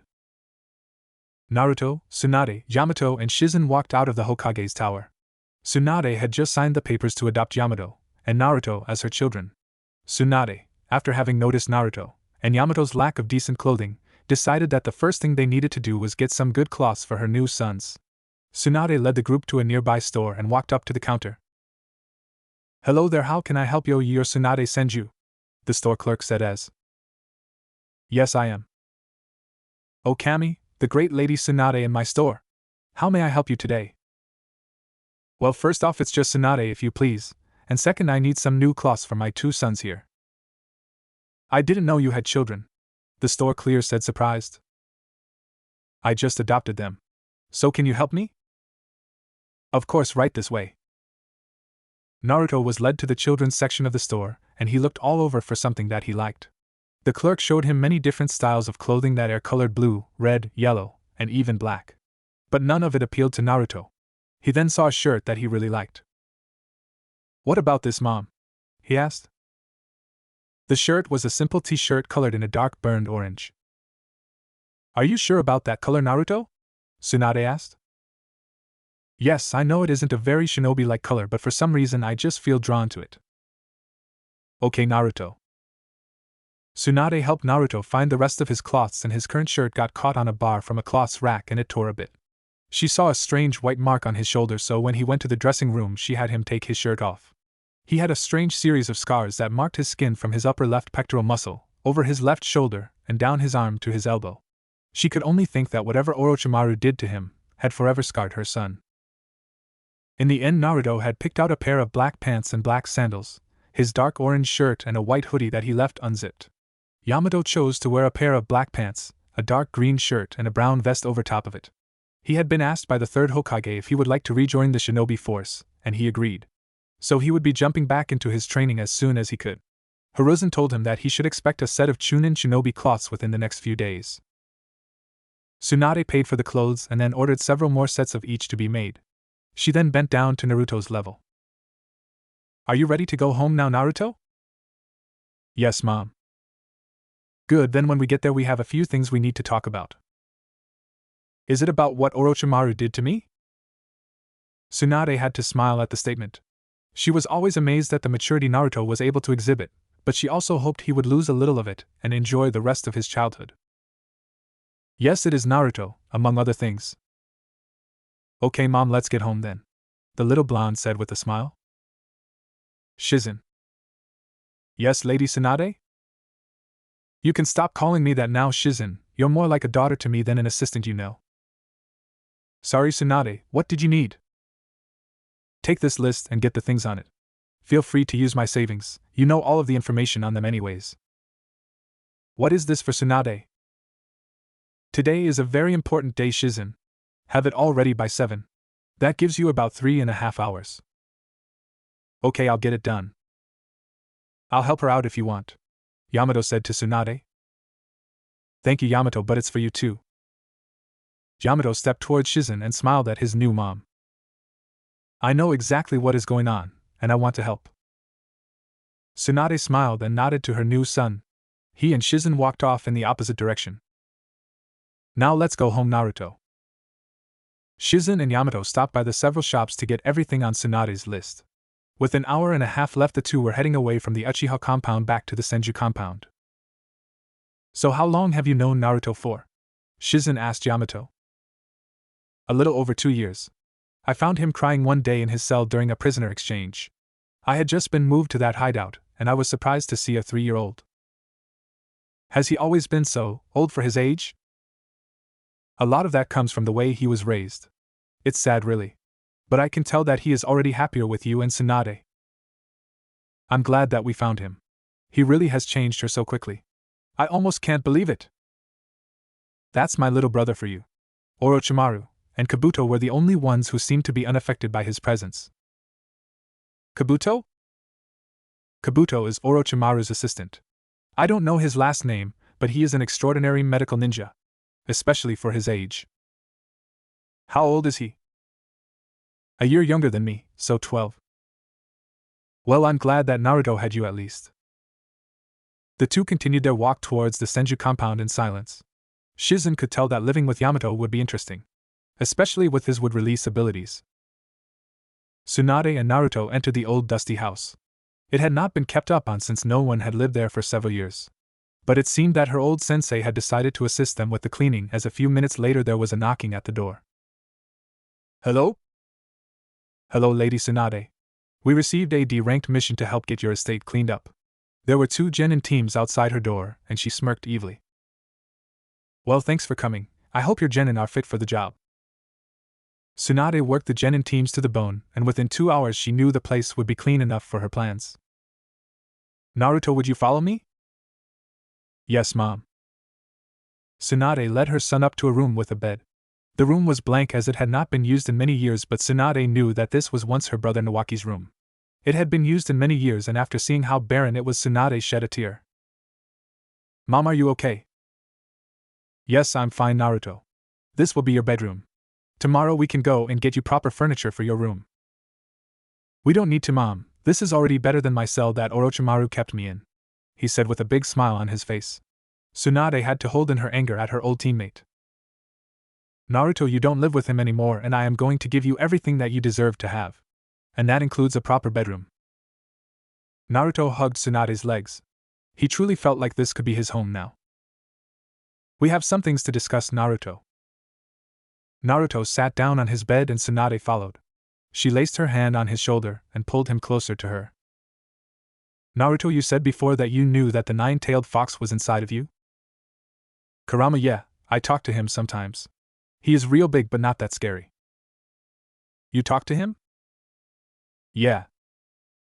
Tsunade was intrigued by that but felt that she should continue. Do you know how he got there? Orochimaru told me that the 4th Hokage sealed him inside of me, to punish me. But I don't think Kurama is a punishment. Naruto, do you know who your parents are? My birth parents? Yes, she answered. Naruto looked to the floor. Tsunade could tell that it was a sore subject for him. Orochimaru said that they abandoned me, that they didn't love me, which is why he adopted me as his own. But Kurama said they were dead and that he kidnapped me. I asked him if he knew who they were, but he said it wasn't time for him to tell me. Naruto, normally we wouldn't have told you about this because of the backlash you might face, but the village thought that you were dead. Because of that, your existence was made public, and now that you are back, there isn't any point in keeping the truth from you. So you would have lied to me? He asked curiously. I'm afraid so. Not really a lie, but we wouldn't have told you the real story. Naruto smiled up at his mom, which she found strange. It's okay, Mom. I know you would have just been trying to protect me. Do you want to know who your real parents were, Naruto? As long as you are okay with telling me, Mom. Tsunade could tell that inside he was begging to find out, but he didn't want to make it seem so. Of course I will, Naruto. Your mother was named Kushina Uzumaki, and she was a powerful ninja. They called her the Red Hot Habanero because of her temper and power. She was a fiery spirit, all right. Did you know her well? Naruto asked. Not as well as I would have hoped, but she was a friend of mine. She was also the previous holder of the nine-tailed fox. Kurama was inside of her too? He asked, clearly shocked at the statement. He never told you. Naruto shook his head sadly. He must have wanted to wait till he was ready to tell you. Who was my father? Tsunade looked out of the window nearby, and she could see the Hokage monument. His name was Minato Namikaze, also known as Konoha's Yellow Flash. She looked into Naruto's eyes and she could see him calculating something in his head. The Yellow Flash, but that would make him the fourth Hokage. She answered for him. Naruto realized that it meant that his father sealed Kurama into him. But if Kurama was in his mother, then why did he seal it into his son? Are you okay, Naruto? Yes, but I'm confused. He answered. He asked her about the sealing. 6 years ago on October 10th, the nine-tailed fox broke free of your mother's seal. We don't know how it happened, or why, but we do know that he attacked the Leaf Village afterwards. A tailed beast cannot be killed, it will just be reborn in a decade or two and it will be much more dangerous. In the end, your father had to seal the fox into a newborn child whose chakra coils could handle the immense chakra. He chose his newborn son, you Naruto, to protect the village from the fox. But then today is October 10th, so does that mean? Today is your 6th birthday, Naruto. As she said this, she saw tears in his eyes. What's wrong? I never knew what my birthday was. Orochimaru always said that I wasn't worthy of having one. Well, from now on you are more that worthy of the life that you deserve, Naruto. I need to ask you one more thing. What is it, Mom? He asked, smiling up at her. You have a choice that you can make. You were born Naruto Namikaze. Had Orochimaru not taken you, you would have been raised as Naruto Uzumaki. But I adopted you, so if you want you can be Naruto Senju. The choice is completely up to you, which last name you take. Naruto sat in silence for a moment. He wanted to honor his parents, but he also didn't want to hurt his new mom. In the end, he smiled up at her. Can I be Naruto Senju Namikaze? That way I can honor my lineage in you, Mom. Tsunade pulled her son into a hug. If that is what you want, Naruto, then yes. She knew that downstairs Shizen would be ready for Naruto, so she pulled back. Is there anything else that you want to talk about? If not, we have something for you downstairs. Can I be alone for a moment, Mom? I need to do something real quick, then I will be down soon. Sure, Naruto, take as much time as you need. As she turned to leave and closed the door, Naruto got off of the bed and sat on the ground beneath the window. He crossed his legs and began to meditate as the world around him went dark. He opened his eyes to see the familiar sewer around him, and walked towards his companion's cage. He found the large room with the bars towering in front of him. Red Eyes looked back at him, though they were also kind. So you have come to speak to me again. I was afraid that you wouldn't need to anymore. Kurama, I will always talk to you, but I have a few questions for you now. And what do you require of me, Naruto? The blonde sat down in front of the cage. Was my mom your container before me? /. So Tsunade told you the truth then? Yes, so is it true? Kushina Uzumaki was indeed my jailer before you. And you escaped on the day of my birth? A female Jinchuriki is most vulnerable when giving birth. I wasn't going to leave until an Uchiha used his Sharingan to pull me from your mother's seal. He cast a jutsu on me that put me under his control and forced me to attack the village. Naruto let all of the information soak into his brain before he continued. So you didn't want to attack Konoha? No, I didn't. Unlike popular belief, we tailed beasts are not mindless, heartless drones who thrive in destruction. Naruto smiled at Kurama's sarcasm. So do you know how my parents died? I will tell you, Naruto, out of my respect for you, but you will hate me when I am done. I could never hate you, Kurama. We shall see. The fox lay on the ground of his cage before he began. Your father successfully stopped my attack on Konoha and destroyed the Uchiha's control over me. I was afraid and I ate rage afterwards, and I saw your father attempting to seal me. I don't know what I was thinking, but I tried to stab you with my claws, and they got in the way to save you. Your parents died trying to keep you safe because they loved you. And I killed them because I was afraid and wanted to stay free from my prison. I can never take back what I did, but I do regret the pain it has caused you. Naruto felt tears in his eyes. His parents had loved him so much that they died to protect him. And Kurama was the one responsible. He should have been furious. Naruto stood up and walked to the open bars and saw the tears Kurama tried to hide. He reached his hand inside the bars and placed his palm upon Kurama's snout. Kurama, I am angry that they are dead by your hands, but I do not hate you. I understand the feeling of wanting to be free from a cell, and I have only been in one for 6 years. How long must you have been trapped? I forgive you, Kurama, and I am sure that my parents would too. Kurama was floored by Naruto's compassion, and he made a silent vow to forever do everything within his power to keep the blonde safe from harm. Thank you, Naruto. I will be back later, but I need to go see what my mom needed, okay? I will be here, Kit. Naruto smiled at the nickname, as he knew what it meant. He closed his eyes, and when they opened he was back in his room. He stood up and wiped the tears in his eyes away. He opened his door and walked down the stairs, but when he got there he was surprised by what he saw. Tsunade, Shizen, Yamato, Jiraiya, and the third Hokage were waiting for him, and there were colorful boxes wrapped in paper and bows on a table nearby. There was also a large orange cake on the table and a banner that hung above. Happy birthday, Naruto. Tsunade-san, and she saw a bigger smile on his face than she would have ever thought possible. What is all this? He asked. We decided that you should have a small party to celebrate your birthday, as well as your return to Konoha, Jiraiya said to the blonde. But why would you do all this for me? Tsunade walked over to him and knelt down. Naruto, everyone here loves you and wanted to make this day special for you. But you adopted me, Mom. Nothing could be more special than that, he said to her. Tsunade pulled him into a hug and realized for the first time in her life what she truly should have wanted out of life. She spent so much time trying to fill the emptiness within her by gambling and drinking away the pain. But this boy made all of that unnecessary. Are you okay, Mom? You're kind of crushing me? I'm just happy to have you for a son. Now come on over and open up your presents. Naruto began to open up the boxes on the table. Jiraiya had given him a large plush toad that he could easily sit on top of. Hiruzen gave him a picture of his parents, while Kushina was pregnant with him. And the rest of the presents were various toys and clothes as well as a book on basic shinobi concepts. Mom, what is this book for? Do you want to be a ninja, Naruto, like your parents before you? Being a ninja would mean that I could protect you, right, Mom? Well, yes, Naruto, but your mom isn't exactly the one to need protecting. Naruto smiled at her and said, I will be the greatest ninja ever, and one day I will be the Hokage of this village just like my dad was. That way I can protect all of you. I finally have a family and I won't let anyone take that away from me. That sounds like a great dream, kid, Jiraiya said to him. As they ate cake and talked amongst themselves, a knocking came from the front door and Naruto ran over to it. He opened the door to see a couple of familiar faces as well as a couple unfamiliar ones. Hi Sasuke, hi Itachi, who is that with you? The brothers looked to their parents. Hello Naruto, I am Fugaku, and this is my wife Mikoto. We are Sasuke and Itachi's parents, and we were also friends of your parents. Naruto just smiled as Tsunade walked over to the door. Naruto let them inside. Oh sorry Mom, you guys come in and have some cake.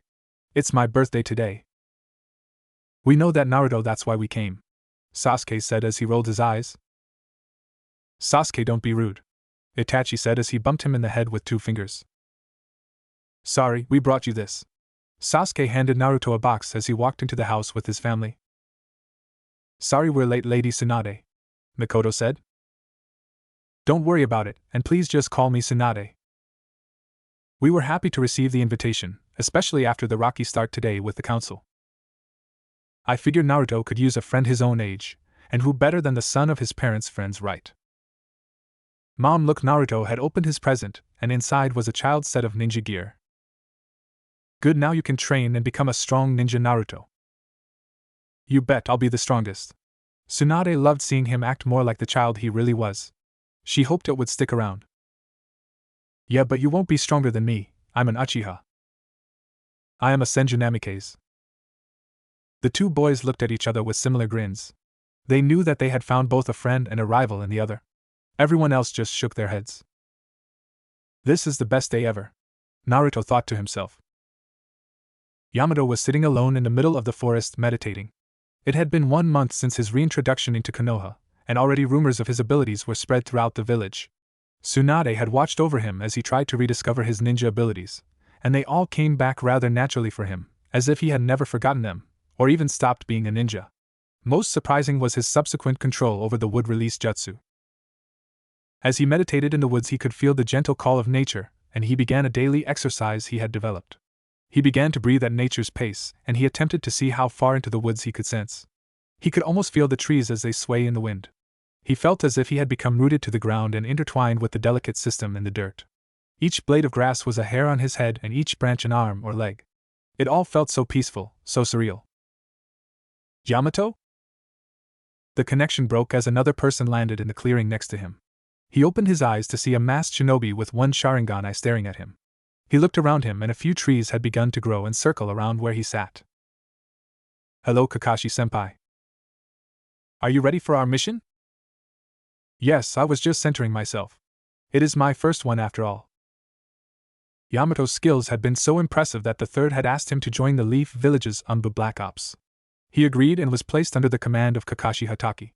For the past 2 weeks Kakashi had been teaching him, and Yamato just soaked up the information.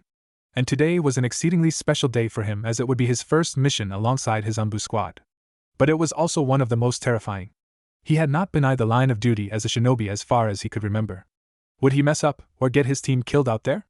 Would he see his brother again? He didn't know the answer, but he knew he needed to brave the challenge. Kakashi had been given the command of his very own Anbu squad, which was made up of newer members, whom also happened to be extraordinarily talented. Yamato followed his captain, whom he had much respect for, to the team's meeting point. When he got there he took note of the other 3 members of the Anbu squad.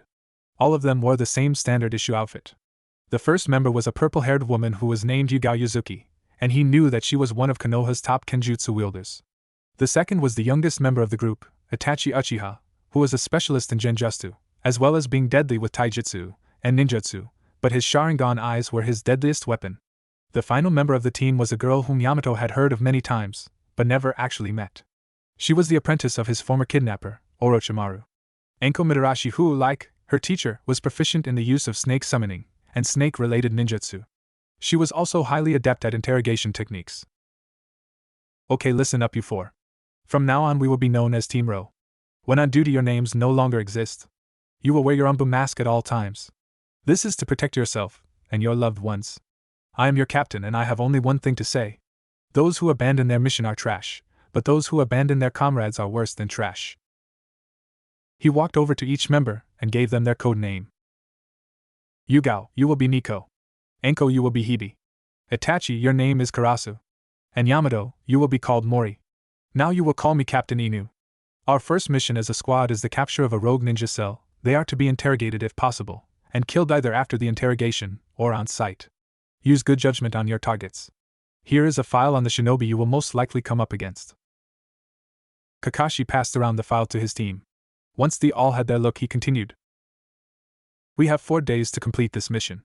Most of you are newer to Anbu, and for that reason our comrades in the Black Ops division don't think we can make that deadline. So I want to show them that they underestimate us. Let's get it done in 2, shall we? The team smirked at Kakashi, excited for their challenge, and ready to prove themselves. Masks on, we leave now. And with that Team Ro began their first mission. Naruto sat in his room reading a new book. He had been in Konoha with his new family for about a month now, and he was saddened by the fact that Yamato was on a mission. For the past few weeks he had been training almost non-stop, so he couldn't spend much time with Naruto. As much as he hated to admit it, Naruto was kind of afraid to branch out and meet new people. He had become friends with Sasuke, but that seemed to be as far as he could push himself. Naruto? Tsunade walked into his room to see him sitting in the middle of the floor. She looked at the book and read the title. A Beginner's Guide to Fuinjutsu. Part of her was happy that he seemed to be so interested and dedicated to becoming a shinobi, but she also wanted him to have his childhood. Naruto, why don't you go out today? I'm fine, Mom. I just started reading this new book Uncle Jiraiya sent me. Why don't you go see if Sasuke wants to play? I don't really want to go outside, Mom. Tsunade took a deep breath. As much as she didn't want to force him, she knew it wasn't healthy for him to be cooped up indoors all of the time. I'm not asking, Naruto. Go outside, go to the park. Shizen will take you to Sasuke's to get him too. You need to get out of the house more. She could see that Naruto was uncomfortable and it pained her. but she knew that it was the right thing to do. But a smile came to her face as she knew exactly how to get him going. If you go play and make at least one new friend today, I will take you and any friends you make to Ichiraku's for ramen. Before she even finished the sentence, Naruto dropped the book and ran to get his hoodie on. Naruto had fallen in love with what he called Kami's gift to mankind when Tsunade stopped there one day after shopping with him. The old man who ran the little ramen stand was named Tuchi, and his younger daughter Ayam, who was 12, had given them a discount for the day as Kushina used to be one of his best customers and they had just loved Naruto. Tsunade found out the hard way though that Naruto could just about eat his weight in ramen. "I'll be back later, Mom," he yelled out. Tsunade wasn't too concerned about letting him go off on his own. He may have been 6, but he was fairly self-sufficient for his age. That and the third Hokage always had a member of Umbu watching over him in case Orochimaru tried to send someone after him. Naruto walked down the street towards the Uchiha compound. He noticed some people would smile at him as he walked by, and many other would glare at him. He didn't get upset by it because he understood why. When the announcement was made that he was indeed alive and had returned to Konoha, most of the villagers were happy that the only child of their beloved fourth Hokage was alive and well. The rest of them still saw the demon fox that took away their loved ones 6 years ago when they looked at him. He would never condemn them for their ignorance on sealing, because he felt sorry for the pain that Kurama had caused them, intentionally or not. When Naruto finally arrived at the compound, he saw the 2 guards standing at the entrance. They were dressed in the Konoha ninja police uniform, and he thought they looked cool. "Hello, officers," he said to them. They smirked at the nickname the boy had given them from the moment he realized what they did. "Hello, Naruto. You here for Captain Fugaku's kid again?" "Yeah, can I go in?" "No making trouble." They let him pass, and he ran up the street to his friend's house. Mikoto was outside working on a small garden when she saw the blonde approaching. "Oh, hello, Naruto." "Hi, Lady Mikoto."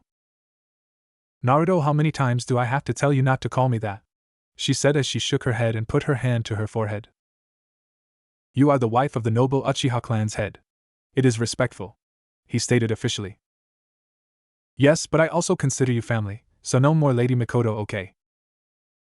"Yes, ma'am. Can Sasuke come play? Mom wants me to go to the park, and I don't really want to go alone." She smiled at Naruto. She thought his shyness was adorable. "How about I take both of you there? Would you like that, Naruto?" "Yes, please." "Okay, then let me go get Sasuke." Team Ro had maintained a fast pace, and within 10 hours they were able to find the town in the Land of Fire where the missing ninja had been spotted. They stopped about a mile outside to keep their distance. Kakashi took point and the rest sat to rest for a moment. Kakashi bit his thumb and made a few hand signs. Summoning jutsu. He slammed his hand on the tree trunk he stood on, and in a puff of smoke a small brown dog with goggles and a cape sat looking up to him. "Hey there, Pac, and I need your help."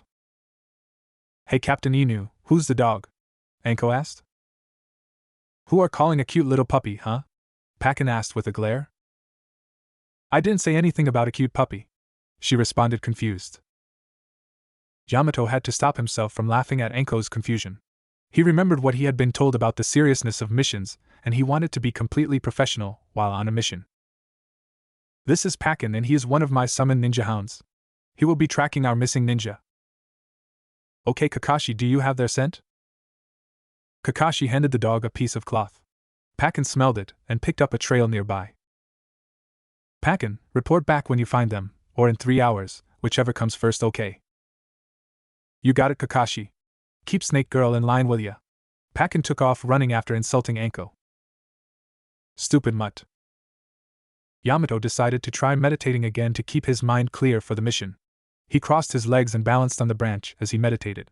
He could feel the energy of the tree as it coursed from the nutrients in the soil into the root system of the trunk, and throughout the tree's branches and leaves. Yamato wasn't sure how long he was connected to the tree for, but a nearby presence stopped his concentration. "Mori, you okay over here?" Yamato looked to see Itachi standing nearby him. "Yakarasu, why do you ask?" "Well, your branch is covered in flowers and the wood warped around you a bit."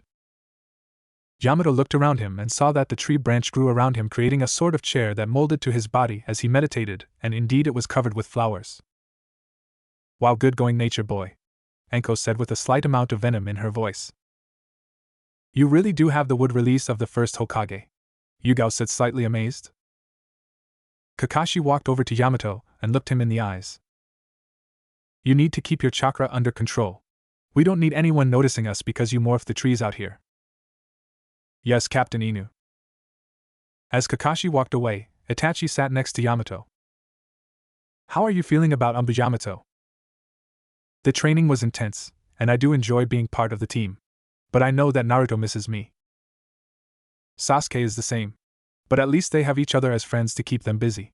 I was afraid that Sasuke wouldn't make friends as he can be a little big-headed about our clan. I hope Naruto can help get him out of that mindset. If anyone can, it's Naruto. Gather around, guys, Kakashi said just loud enough for everyone to hear him. Pakken sat next to him on the bench. Everyone quickly formed up with him awaiting their orders. Okay, Pakken, go ahead. The base is about 10 miles northwest of here. I smelled roughly 10 ninja in there, with most being around Chunin level if their chakra is correct. 2 of them are most likely Jonin. Thanks, Pakken, you did well. See ya later, Kakashi. Pakken disappeared in a puff of smoke. Okay, you guys, here's the plan. Naruto and Sasuke laughed as they spoke to each other. They had both been reading up on shinobi arts, so they felt like they were going to become better ninja. Mikoto listened to the boys' conversation and smiled at their childlike views. So Naruto, how are you holding up with Yamato being gone on missions? Well, I do miss him, but I'm glad that he made Umbu. I am afraid that Orochimaru is going to come for him though. Naruto had told Sasuke all about his time with the snake Sannin.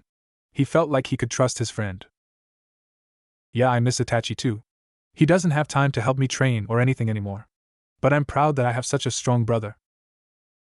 You know what this means, right, Sasuke? What?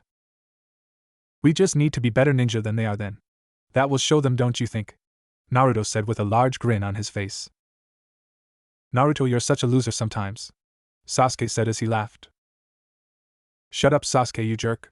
Naruto laughed back. Mikoto just rolled her eyes at the boy's antics. Up ahead was the park, so Naruto and Sasuke ran off ahead to play. They saw a bunch of other kids, but the one who really piqued their curiosity was a boy who was laying down and looking up into the sky. Naruto walked up to him and looked down at the kid's face. He had a haircut that looked like a pineapple on his head. What are you doing? Naruto asked. I'm watching the clouds. Why? Sasuke asked as he walked up. It's relaxing. There are so many troublesome things around here, so I like to watch clouds. Doesn't it get boring? Asked Naruto. Nope. The boy looked at Naruto and Sasuke's confused faces. Just lay down and join me, you will see what I mean. So Naruto and Sasuke laid down on the grass and just watched clouds. Naruto felt that it was odd how relaxed he really did feel. There were no troubles going on anymore, just him and the clouds. Wow, you're smart for doing this. Shikamaru. What? My name is Shikamaru Nara. I'm Sasuke Uchiha. And I'm Naruto Senju Namikaze. Shikamaru sat up and looked at the two newcomers. So you're the son of Fugaku, and you're the 4th Hokage's son. Well, today just got more eventful. What a drag. And you are from the Nara clan, Sasuke pointed out. Your dad is the greatest strategist in the village. Yeah, that's my dad. So what are you two doing? Well, we were just looking for people to play with. As it seems my cloud watching is over for the day, you two should follow me, I guess. I have some friends you can meet. Okay, Naruto said a little more excitedly. Shikamaru led the 2 kids over to another area of the park. They saw 3 kids sitting there. One was slightly chubby and had a bag of potato chips in his hands. The second was wearing a pair of sunglasses and had on a white shirt. He seemed to be watching a colony of ants at work. The third was standing around with a smug look on his face as if he was the man in charge. He also had red triangle marks on his cheeks. Hey Shikamaru, who's that with you? The chubby kid asked. Choji, this is Naruto and Sasuke. Choji Akimichi, the chubby kid said as he stood up and offered his hand. Sasuke Uchiha. Naruto Senju Namikaze. The 3 kids looked up in shock at Naruto's name. They stood up and hurried over to him. You're Naruto Namikaze? Choji asked. Naruto Senju Namikaze, he corrected. You are the 4th Hokage's child, the one with glasses stoically said. Yeah, that's him. Shikamaru answered. He doesn't look so strong, the third kid said with a scoff. And you are? Sasuke asked. Kiba Inuzuka. I'm the next head on my clan, he said with a big head. That's awesome, Naruto said, trying to be friendly. And what's your name? He asked the kid with glasses. I am Shino Aburame. Well, Choji, Shino, Kiba, you guys want to play with us? Naruto asked. They all agreed, and the 6 of them played various games for the next few hours. Mikoto caught up with the other boys' mothers while their kids all played. Kaizen Yanoma was at his post watching out for any intruders. He had been at it for the past 6 hours and was staring to get tired. He heard a rustling in the trees. He jumped to attention, ready to alert the rest of the camp. But it was just a crow flying out of the forest. He put his kunai away and looked at the bird. As he saw the bird's red eye, it was all over. Kaizen threw himself off of the watchtower, and he fell 50 feet to his death. Good job, Karasu. Now for step 2, Nico, Hibi, infiltrate and take out any other guards. Enko ran up to the wooden wall of the campsite. She channeled chakra into her feet and began to run up the side and jumped over the rest of the way. As she landed, she saw 2 shinobi sitting at a fire laughing and drinking. Looking to her left, she saw Yugao as well, and after signing that she was ready, the 2 struck. Enko summoned a small snake, which slithered its way to the first man and bit his ankle, injected him with a paralysis poison, and knocking him out. The second man stood up afraid as he saw the snake. As he tried to run, he stepped on a wire and found himself caught in a trap. He became wrapped up in ninja wire and felt a hard blow to the back of his head, knocking him unconscious. Guards are incapacitated, Yugao said into her radio. Good job, you two, Kakashi said. He, Yamato, and Itachi entered the camp, and all 5 approached 5 different tents. Kakashi entered the first tent and tied up the sleeping ninja after identifying him as Ryo Nakamura Chunin, missing ninja from the Hidden Grass Village. Enko again had her snake make sure that the guy in her tent didn't wake up. Yugao followed Kakashi's lead and bound her prisoner. Itachi cast a genjutsu on his target so that he wouldn't awaken. Yamato entered his target's tent and found the man asleep as well. We waved through hand signs. Wood style, entrapping roots jutsu. Tree root began to entangle his target, and as the man woke up and tried to speak, they gagged him. Target is secure, he said into his radio. That leaves only 2 more. Let's go to the last tent. As the group approached the last tent, a large fireball shot out at them. Move now, Kakashi yelled out. The group dodged as 2 shinobi jumped out from inside the tent. Both were wearing similar red shinobi clothing, and both had forehead protectors with the insignia of the Hidden Rock Village scratched out. These are the Odaki brothers. They were rare users of fire and earth-style jutsu. They are Jonin level, so be careful, Kakashi said to the group. The first brother flashed through hand signs and shot a flurry of fireballs at the group. Water style, water wall jutsu. Yamato created a large wall of water that turned the fire into steam. The second brother ran around the wall of water, and as he did, Yugao engaged him with her sword. He was on the defensive, diving out of the way of her strikes, and then he burrowed under the ground. Nico, off the ground now, Itachi yelled out, and she jumped right as he tried to pull her under. Ninja art, striking shadow snakes. Enko shot a swarm of snakes from her arm that impacted with the ninja in the ground, forcing him out, and as he was in the air, Yugao came down upon him. Sword art, moonlit night slash. The man looked on in shock as her sword seemed to multiply as it came down on him. Not knowing which way to dodge, he didn't move, and Yugao delivered a non-lethal, but immobilizing blow to him, and H fell to the ground bloodied. The other brother continues to fire jutsu after jutsu at Kakashi, Yamato, and Itachi. Unable to keep it up, he started to grow tired, and Kakashi made the most of his opponent's weakness. Ninja art, Fang pursuit jutsu. A swarm of his summoned dogs burst from the ground around the enemy shinobi, and they bit down all over his body, keeping him in place and in pain. Great job, team. Now Enko, Itachi, if you would please.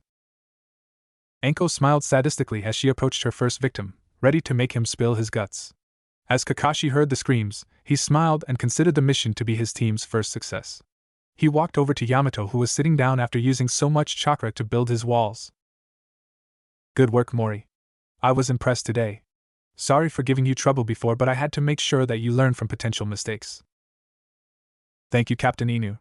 It was a pleasure working under you. Just wait, Mori, just wait. Tsunade arrived at the park, and she smiled at what she saw. Naruto was playing with 5 other boys, including Sasuke, And they all seemed to be from major shinobi clans too.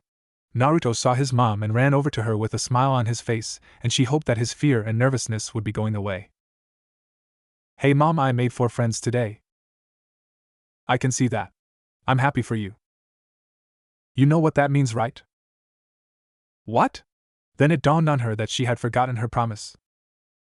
"We all get Ichirakus," he yelled out to his 5 friends. "I have to buy ramen for 6 young boys, one of which is my son who eats his weight in ramen, and Antha looks like an akimichi.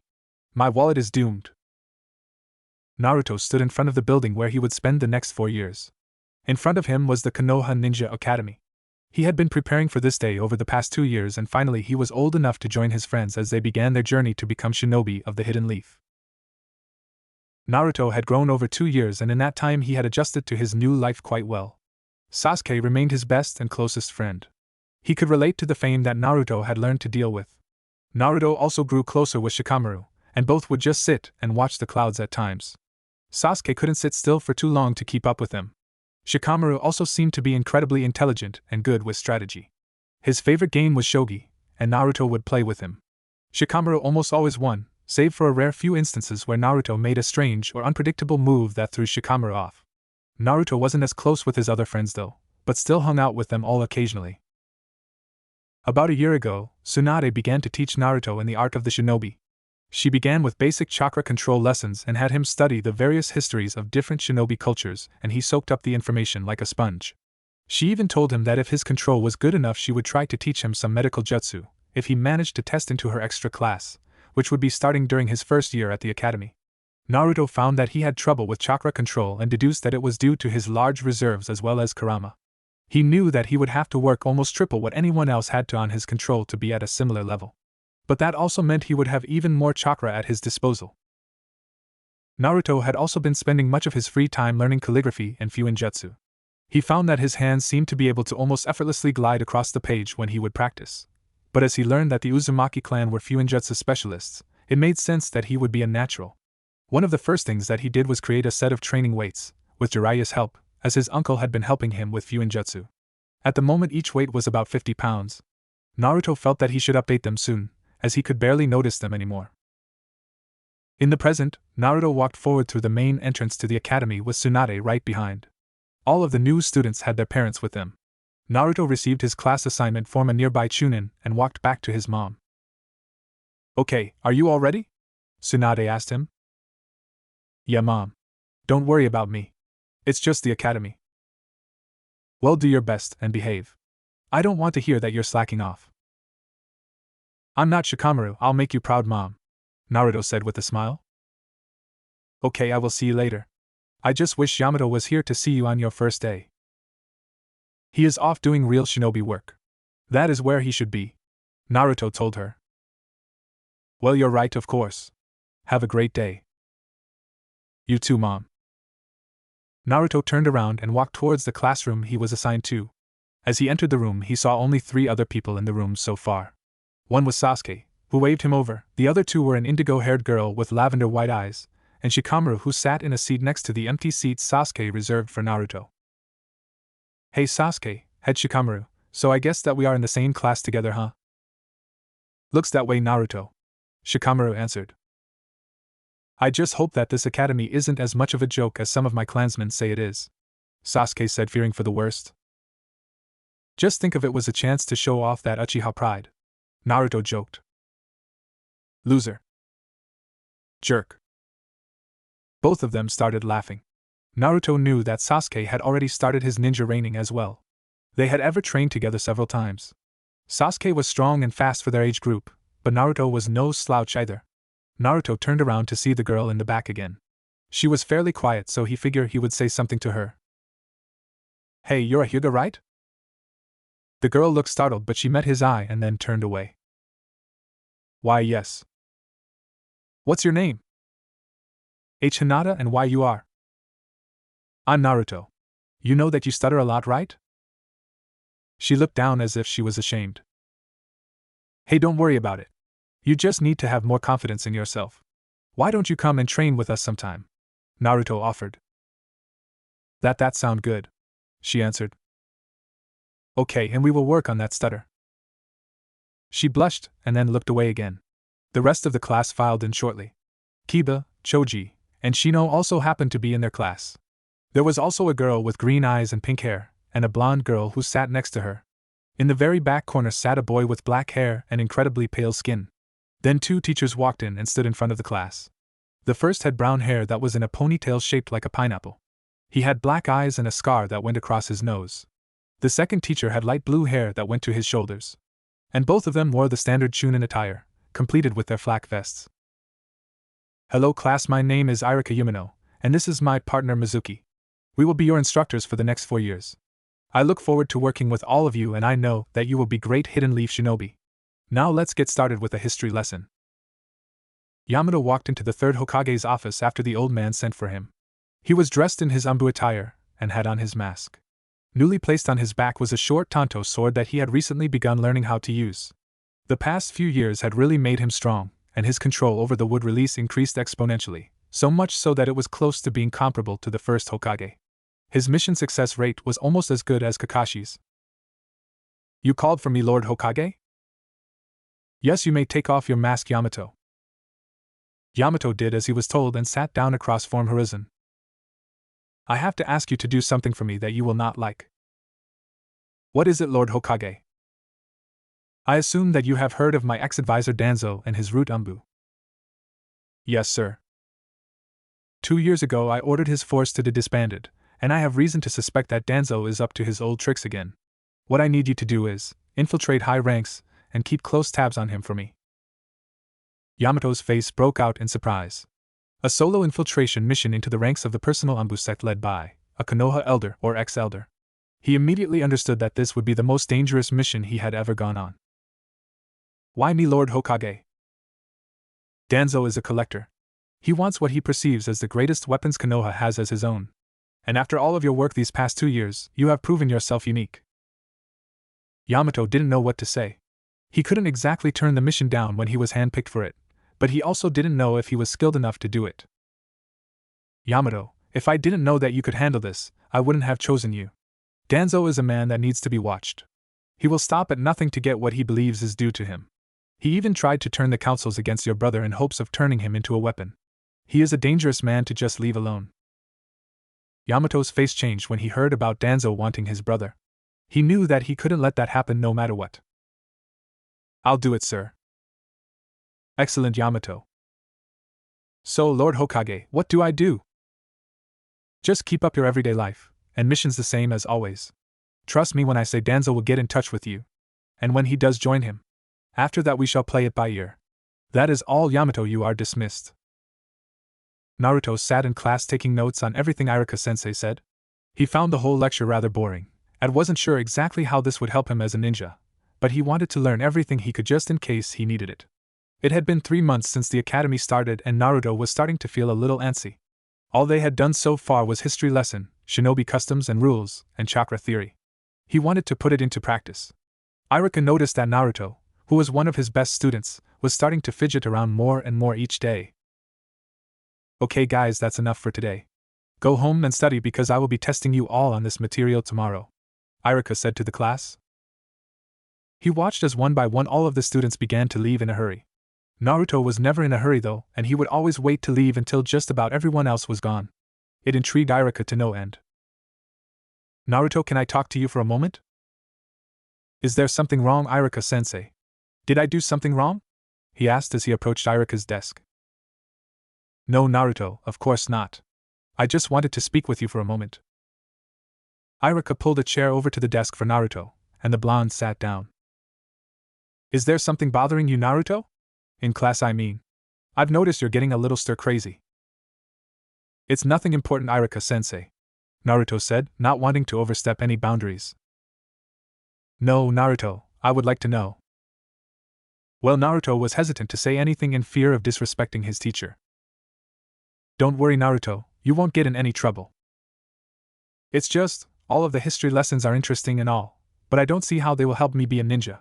It's been 3 months and we haven't done any taijutsu training besides everyday normal workouts, nor have we gone past chakra theory to actually chakra control exercises, he said without looking into Irika's eyes. I'll answer all of your concerns, okay, Naruto. Naruto just shook his head yes to Irika. There is a saying that history will repeat itself if we don't learn from it. All of the lessons are to teach you about the problems of our past, so that maybe we won't make those same mistakes. And trust me, shinobi have made more than enough mistakes. As for the slow pace at physical and chakra ability, most of our students do not come from shinobi families, so while you and the other clan-born children have been conditioned for ninja training, the others have not. Because of this, we need to build them up so that they can handle the harder training we will eventually do. Does that all make sense? Yes, sensei. Naruto looked down to the ground and he thought of how Irika just explained everything, and he realized that his wants were not fair to the other students. H felt bad for being slightly selfish, and made a vow to himself that he wouldn't leave anyone behind ever again. I'm sorry, Irika-sensei. There is no need to apologize, Naruto. That's what teachers are here for, to help students understand things.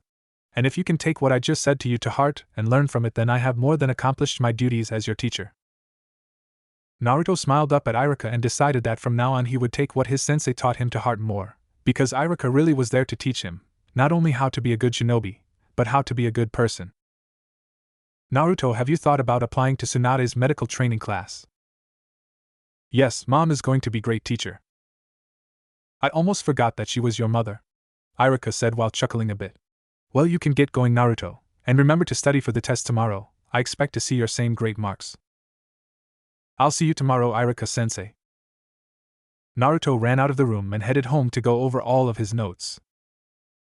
Yamato was on his way back to the village after completing a mission. He could see the village gates about a mile up ahead. His thoughts drifted to the mission that the third had given him. It had been 3 months and he had not been contacted yet. He wondered if Hiruzen was correct about this Danzo guy. When he reached the village and checked in with the gate guards, he began to head to turn in his completed mission. He felt like someone was following him, but when he looked around there was no one. After turning in his mission, Yamato decided that it was time for a little R&R, so he went looking for a nice secluded spot in the woods. When he found it, he got into his meditative position and began to feel the nature around him. Everything was still, and he knew that it meant he wasn't alone. The sound of shuriken chopping through the air alerted him to a hostile tree, and a tree burst from the ground to stop the thrown stars. 2 masked figures jumped from the trees and began to engage him with their kunai knives. Yamato drew his tanto and blocked the oncoming strikes. The attacking shinobi slashed and weaved through Yamato's defenses and impaled him with their kunai. As it bled, the body turned into wood. That would be my wood clone jutsu. I can keep this up 30 times over, one of the ninjas said. Wood style, binding roots jutsu. The roots from the surrounding tress began to break through the ground and wrap themselves around the shinobi bodies. They attempted to use the replacement jutsu but found it wouldn't work, nor would the body flicker or any jutsu. You can keep trying all you want. Those roots are absorbing your chakra and feeding the trees. Now, unless you want permanent chakra exhaustion, or worse, death, you tell me what you're doing here, and why you attacked me. Well, that was an interesting fight. I must say I am impressed that you can use the wood release jutsu so effectively when you aren't of Senju descent. Orochimaru really knows what he's doing, doesn't he? An elderly man with a bandage-covered eye and a scar on his cheek said as he approached Yamato. Who are you? My name is Danzo, and I have come to offer you a lace at my side as the weapon which will destroy all who oppose us. And why would I do that? Because I know you. You seek peace above all else, but you know that true peace, in this world of ours, is impossible. If you want peace, you must enforce your will on all of those around you. If Konoha was to take over the other villages, as is its destiny, then we would have peace. I offer you the chance to help make it a reality. And if I say no? Then I shall leave you alone, for now. I'm in. Show me this peace you wish to create, Yamato said to Danzo. Very good. Now if you would please release my ninja. Yamato made a hand sign and the roots recede into the ground. That technique will be far more accurate for you soon enough, Danzo thought to himself. Naruto walked home with Sasuke and Shikamaru. They had just finished their test over shinobi principles and the First Great War. Sasuke had a 94%, Naruto had a 95%, and because of Naruto making sure he didn't just sleep through it, Shikamaru had a 100% on the test. Well, it looks like the great Uchiha clan got beat out. Hush, Shikamaru, Naruto said, trying to goad Sasuke. Naruto, just shut up. Okay, a 94 isn't a bad score, Sasuke defended. It is still an A. Sasuke, you're right, a 94 isn't a bad score, Naruto began. But a 95 and a 100 is better, Shikamaru finished. Naruto and Shikamaru laughed at Sasuke's misfortune. You could see his ivory face go red from embarrassment and faux anger. You two just wait until we get into some real ninja stuff, then I will make you eat your words. Maybe Sasuke, but for now you're still third best, Shikamaru responded. By 1 point. The three friends joked and laughed on the rest of their walk to their respective houses. Unbeknownst to them, a black-haired boy was following and watching for a distance. Welcome to your new home, Yamato. Yamato looked around at the underground base of Root. He memorized every detail that he could so that he could relay the information the third Hokage. Is something the matter, Yamato? Are things not to your liking? Or to Hiruzen's? Yamato paled. There was no way this man knew was there. What are you talking about? You know full well what I am talking about. I am no fool, unlike the Hokage. I know that you were ordered to infiltrate my organization and relay information back to Hiruzen. It would have been a good plan, except that I have already done it. Yamato knew that he needed to get out as soon as he could. But then he heard a strange sound behind him. He saw ink animals crawling across the floor as a black-haired pale boy walked towards Danzo. Hello, Sai, are you keeping tabs on the boy? Yes, Lord Danzo. Naruto Namikaze is under watch. We await to see what power he may bring to Root. You leave my brother out of this. Yamato felt his strength fail him as he was grabbed from behind. It was as if his chakra was stolen. Silence, you fool. That boy and yourself are nothing in this world but tools. Tools to be used as the tool masters see fit. He will join Root, I will be sure of that. And as for you, sealing art, mind snare seal. Danzo placed his hand upon Yamato's head, and a mark appeared. Yamato fell forward, and when he raised his head, all emotion was gone from his eyes. You will be the foundation of the new leaf, fitting with whose powers you were granted. Danzo turned away from his new puppet. Now for our first target. Naruto was afraid. Yamato had not come home in over a month. Usually, if he was going to be out on a long-term mission, he would have told him about it so he didn't worry. Naruto also noticed that his mom seemed distressed about the situation. That really worried him because she was normally much more reserved about her feelings when Yamato was on missions. Naruto. What? Iruka's yelling had snapped Naruto out of his thought, making him realize that he was in class. Everyone laughed at his predicament, causing him to blush. Sorry, Iruka-sensei. Pay attention, Naruto. I was asking you a question. Now, because you weren't paying attention, tell me what the 5 Kages are and what villages do they rule over. Naruto stood up to answer the question. He was still embarrassed and all eyes were on him, though he was gradually getting more and more used to the feeling.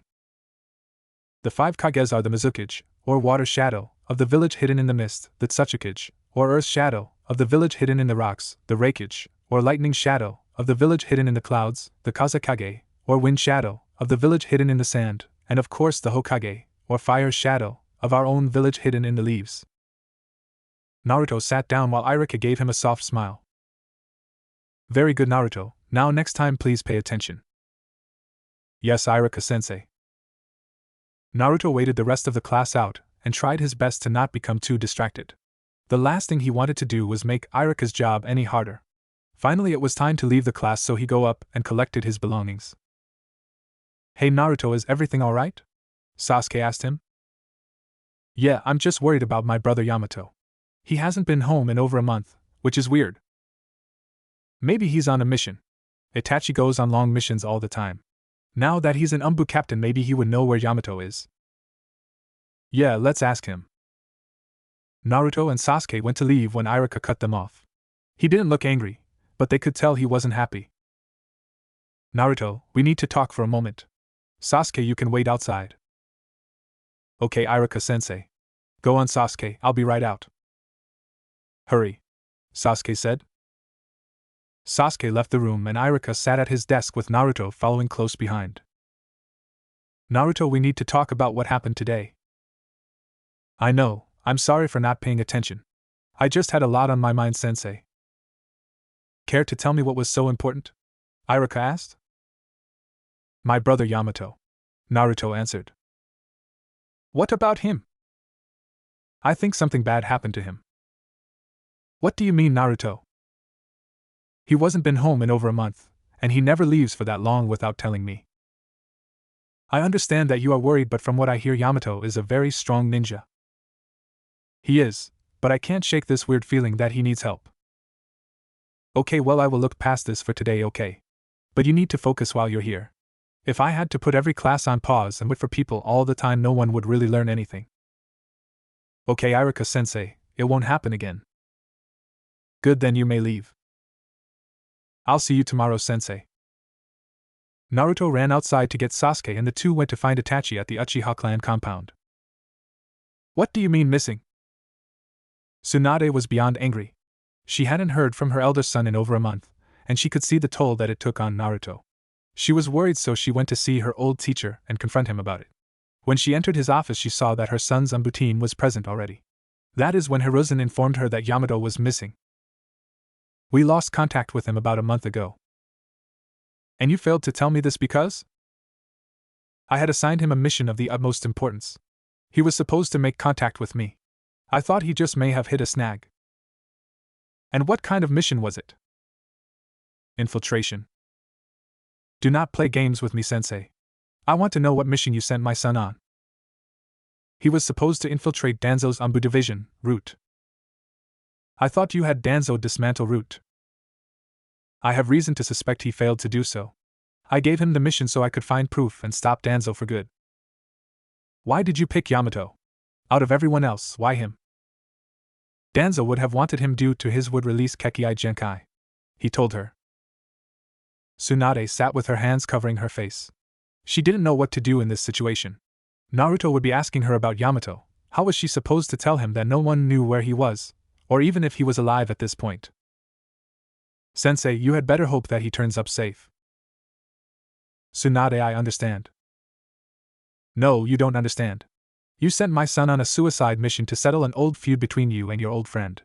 You should have finished this years ago, sensei, and now I have to go and tell Naruto that his brother, the only person who kept him safe from Orochimaru, is missing, maybe even dead. She yelled, startling everyone in the room. Lady Tsunade, please calm down. Kakashi tried to intervene. She sat down and took a deep breath. She knew she shouldn't be acting like this, but she couldn't help it. She had already lost far too much. She didn't want to lose her sons now, too. Look, I'm sorry, okay? I'm just worried and scared. I just got to be part of a family again, and I don't want to lose that. Not just for my sake, but also the boys. Tsunade, I am sorry. I promise that we will do whatever it takes to find. Lord Hokage. An Anbu burst into the room. What is it? Someone is attacking the Uchiha district, sir. What? Itachi quickly asked. Naruto and Sasuke were on their way to the Uchiha compound. On the way, they began to talk about their various training habits. Naruto had given Sasuke training weights so he could build up his strength and speed, and Sasuke's father Fugaka had taught him the fireball jutsu, as was the Uchiha family tradition. Naruto, on the other hand, had been learning Morphuin jutsu. He could create sealing scrolls by himself now, and Jiraiya had told him that it was an impressive feat for an 8-year-old. Yamato had also been working on some low-level water and earth jutsu, which proved to be quite difficult for Naruto as he has yet to master them. So do you think we will start learning actual ninja stuff anytime soon? Sasuke asked. I don't know, I hope so. I mean, I guess the stuff we are learning is ninja-related, but it doesn't seem that important. Are you going to try to get into medical class? Naruto asked. Me, no, I'm not into medical ninjutsu. Now kenjutsu is something I could get into. Swordplay would be fun to learn, but who would teach us? Us? Go find your own teacher, Sasuke said in a joking manner, earning a punch in the arm from Naruto. I'm serious, Sasuke. Well, my brother could probably show us a thing or two. The two boys approached the compound and Sasuke saw something weird. Where are the guards? The boys ran up to the gate and walked through. What they saw changed their lives forever. Sasuke, are they dead? I think so. In front of them were the bodies of the guards, both with missing eyes and kunai lodged in their throats. Dad, Mom, Sasuke said under his breath. Hey, what was that? Naruto heard a commotion coming from further inside the compound. I don't know, but I need to find my parents. Let's go, Sasuke. Sasuke and Naruto ran down the street of the compound, and on their way they saw several other bodies of Sasuke's now deceased relatives. Tears stung Naruto's eyes and Sasuke felt like he would throw up from the look of the corpses. They were all missing eyes. As they approached the sound of the commotion, they saw a fight going on. All of the remaining Uchiha in the compound, including Sasuke's father, were fighting a small group of what looked like Anbu. Dad! Fugaku saw his son, who looked so frightened, and it made him fight her all the harder. 2 Anbu ninja charged at him, and he took out a small tanto blade and impaled one of the attackers. He then ran through hand signs and used his fire ball jutsu to light the other one ablaze. Then he ran over to Sasuke and Naruto. What are you two doing here? It isn't safe. Dad, what's going on? These people just attacked us. They already butchered a lot of our clan and then they ripped out their eyes. It is sickening. You two get inside so that I can finish this fight. Sasuke and Naruto nodded to Fugaku. Wood style, body binding roots jutsu. Fugaku found himself being surrounded by roots bursting from the ground beneath him. He tried to get away but felt like his chakra had been sucked away. One of the Anbu jumped down and prepared to kill the Uchiha clan head, and before he could strike he was kicked out of the way. Itachi, you're okay. Sasuke yelled out as his brother landed on the ground. Naruto. The blonde turned to see Tsunade, the third Hokage, and a few Anbu running towards him. Anbu, wipe out these killers, Hiruzen said to Team Ro. The Anbu who was kicked out of the way stood up and began to fight with Itachi. Fire style, fire ball jutsu. Water style, water wall jutsu. Itachi's powerful fireball was extinguished by the disguise of steam. Earth style, earth dragon bomb jutsu. In front of the masked Anbu, a dragon head formed out of the ground. Its mouth opened and a flurry of earth bombs shot out at Itachi. He leapt out of the way and drew his tanto. The Anbu drew his own as well. Itachi and the Anbu fought a short kenjutsu match, with Itachi managing to cut the ninja's arm and back. With the Anbu in pain, Itachi quickly spun and kicked the man to the ground. They removed his mask as he laid on the ground and were shocked at what they saw. Yamato? Naruto couldn't believe that he saw his brother on the ground before him. His brother had been one of the killers who attacked the Uchiha compound. Naruto was so confused and scared he didn't know what to do even as Tsunade hugged him to her.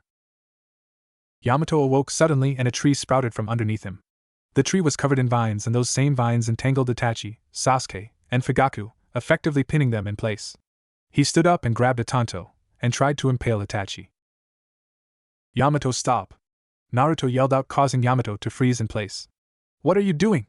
You can't attack people from Konoha, then are your peers and friends. And now Naruto? Yamato asked as he put away the tanto. Naruto? Yamato grabbed his head and began to shake and scream in the sky as he was overfilled with pain.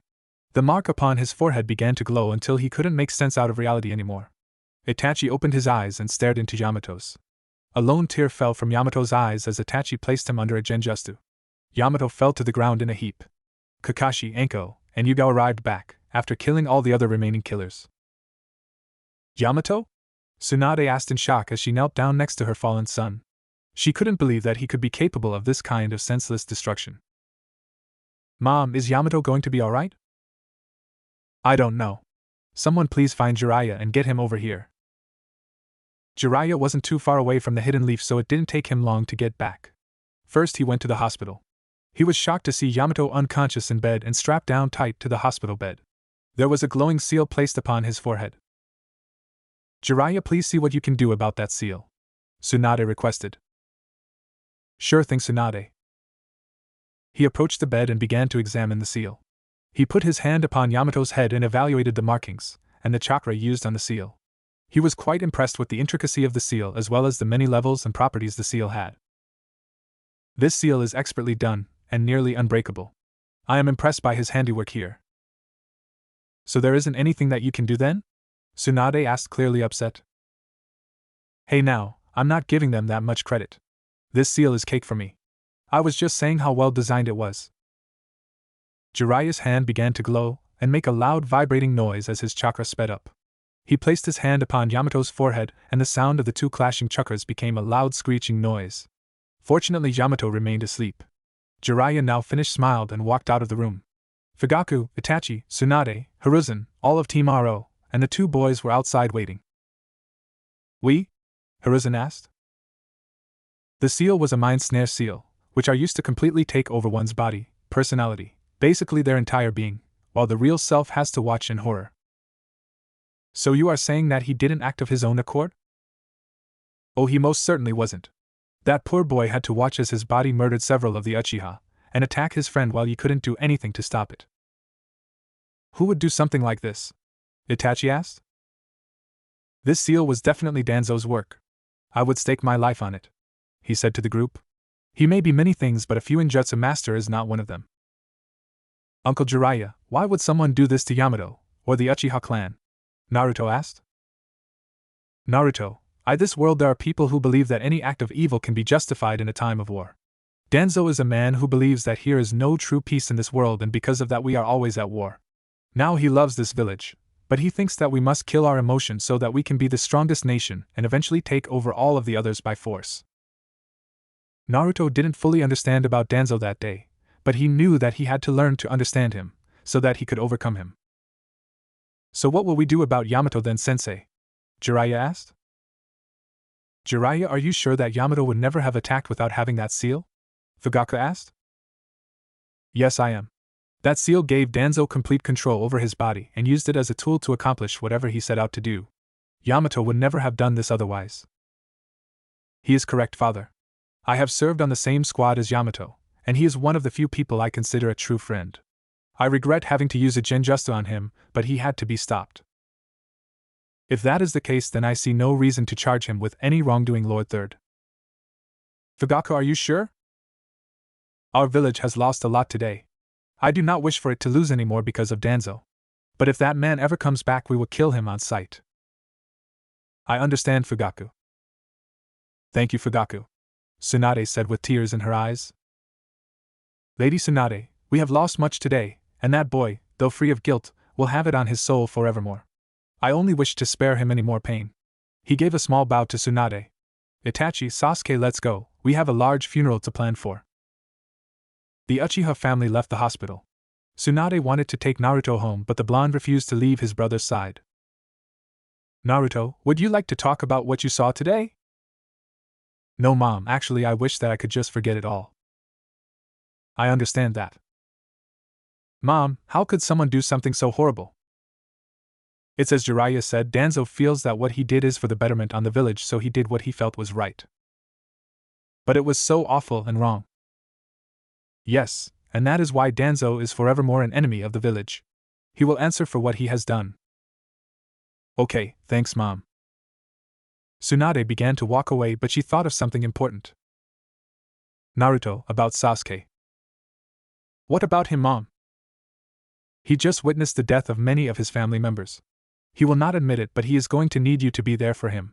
You are his best friend after all. People who have seen those types of horrors have a tendency to become darker souls than before. He will need someone to help him hold on to the light. I understand, Mom. I won't let my friends down. I'm glad to hear it, Naruto. Try to get some sleep. There will be umbu posted all over the building tonight, so you will be safe. I love you, Mom. I love you too, Naruto. Naruto fell asleep, and as he slept he had the first of many nightmares that would follow in his life. Nightmares of reawakened memories that he had long since forgotten. Danzo walked down the corridors of the underground base. His root ninja followed closely behind save for one black-haired pale-skied boy. He had to leave the village he loved as a wanted man for the massacre of many Uchiha. But he retained his prize. And in doing so he had what was necessary to ensure the Leaf's ultimate survival. But for now he would be forced to work with the worst of the Leaf's criminals. Danzo, I am so glad that you could make it. I had almost thought that you misplaced your invitation. Hello Orochimaru, you know why I have come? A partnership of sorts, am I correct? Someone like you needs a partner to lean on at the moment. So sorry that things didn't work out for you in the Leaf Village. So you agree to my terms then? My root joins you and you help me with my project?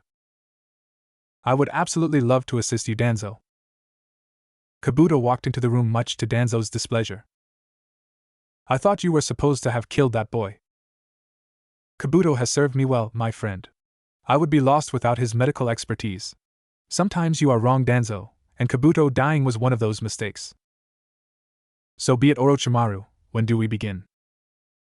Orochimaru chuckled and gave a large grin. Right now, my friend.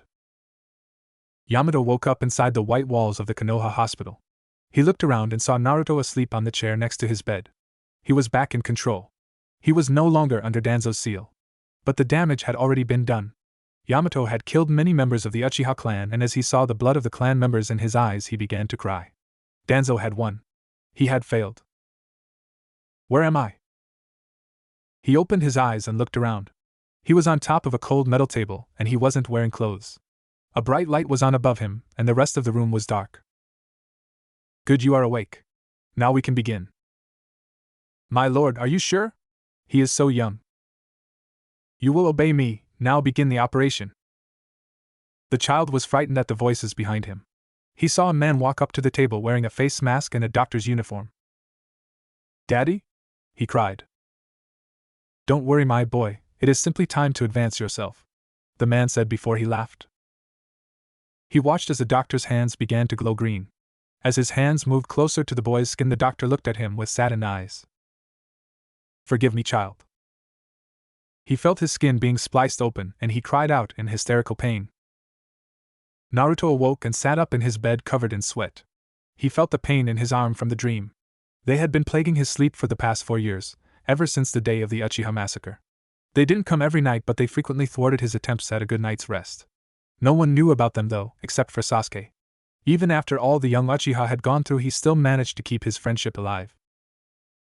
Naruto looked over to his clock and saw that it was close to 4 in the morning. He contemplated trying to go back to sleep, but figured it wasn't worth the risk of oversleeping again. Irika-sensei had already spoken to him about his lateness tendency enough times to know that it wasn't a good habit to get into.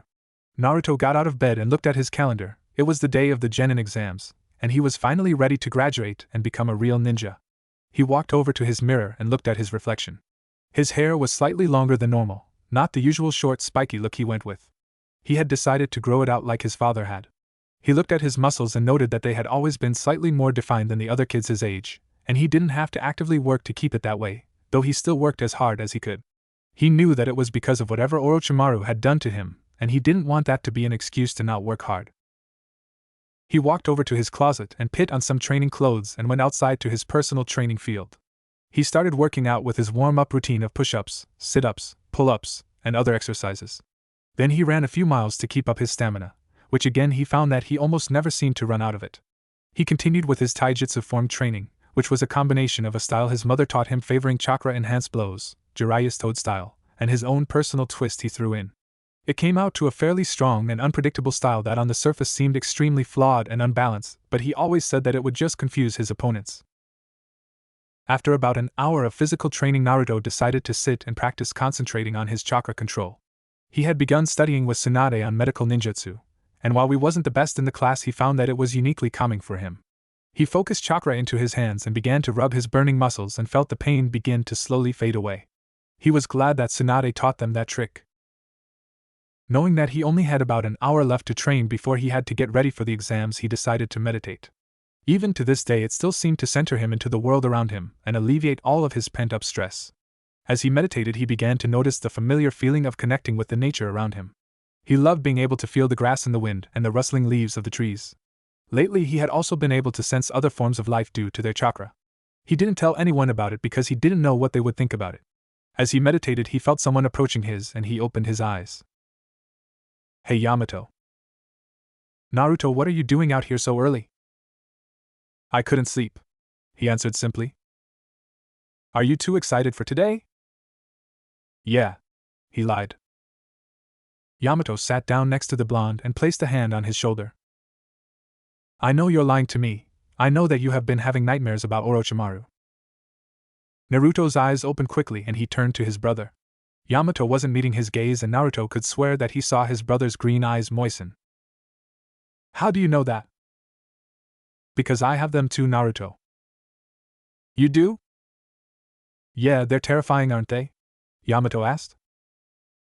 I still can't believe that he actually did those things to me, Naruto answered. Naruto, I'm sorry. For what, Yamato? I know that the past few years I have been rather distant from you. From everyone, actually. It's okay, I understand. Naruto tried to assure him.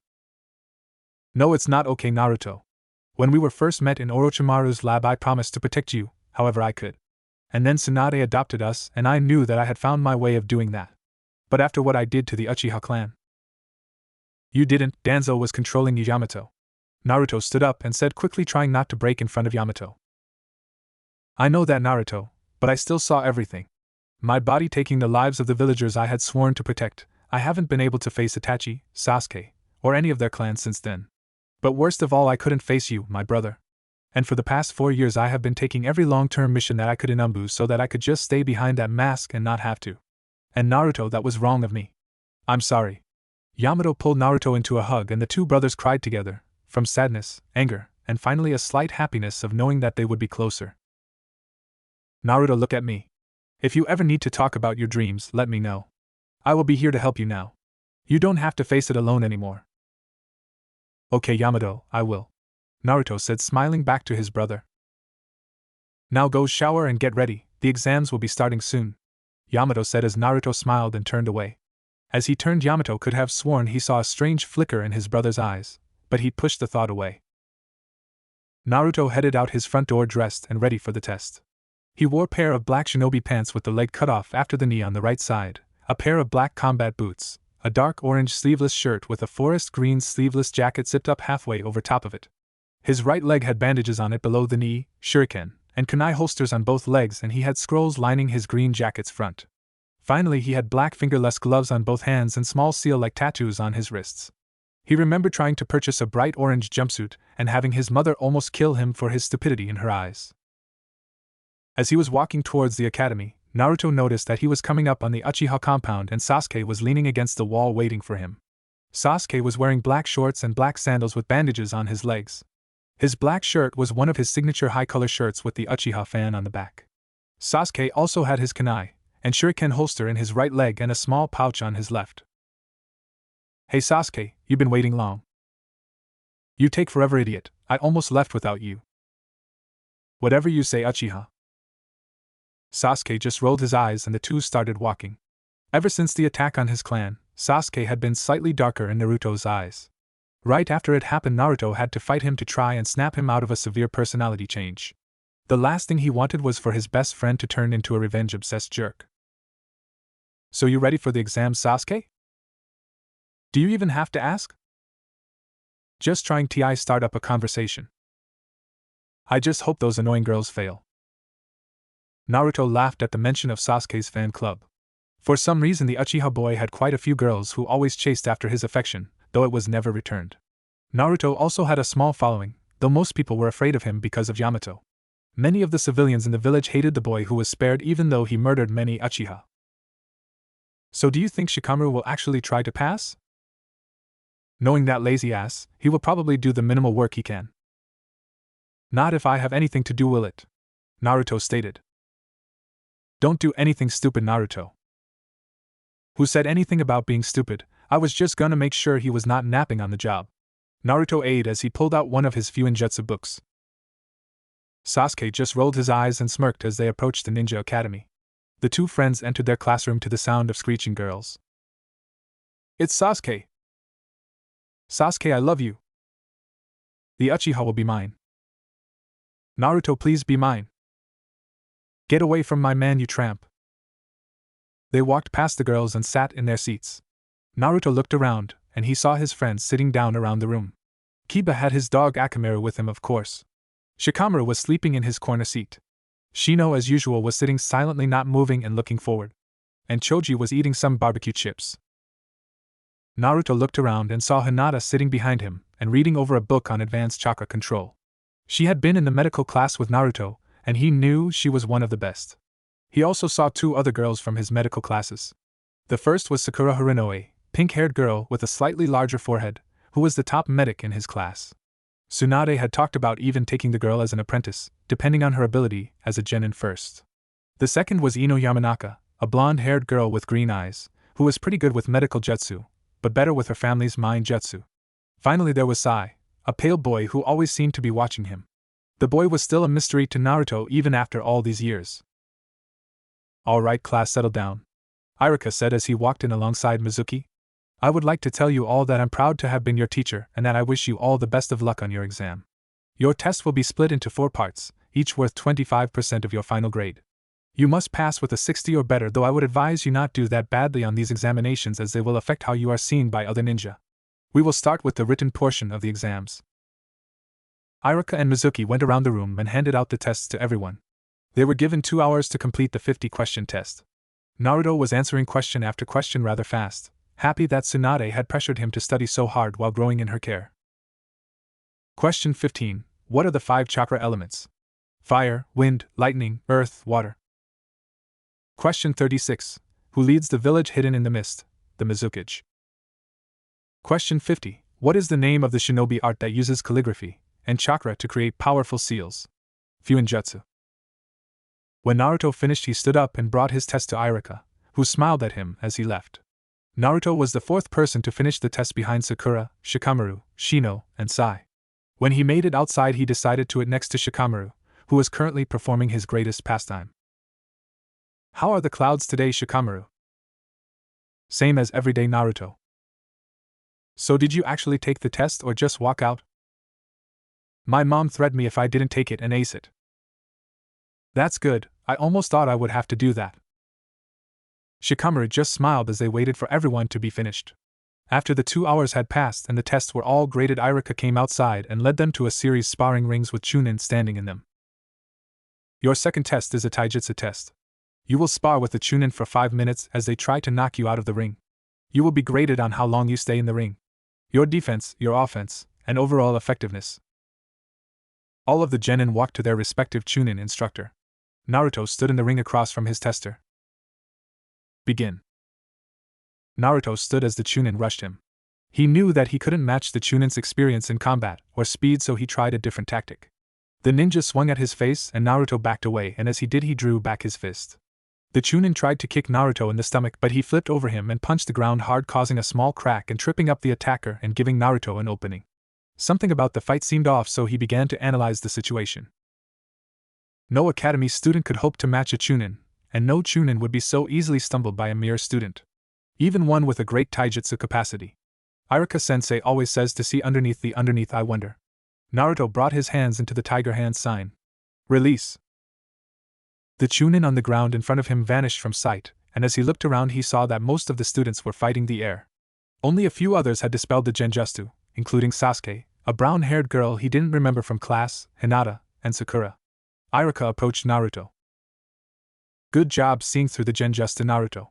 It didn't take you that long at all. We had observed your taijutsu form, and we were impressed. Good job, Naruto. Now head out with the others and wait for us. Okay, Iruka-sensei, thanks. Naruto approached the brown-haired girl. She wore a light pink bathrobe-style kimono with a navy blue ninja suit underneath it. Hello, who are you? I'm Yakumo. Yakumo Kurama. I'm Naruto Senju Namikaze. How come I've never seen you around here before? Oh, I just started today. I've had one-on-one training with my sensei before this.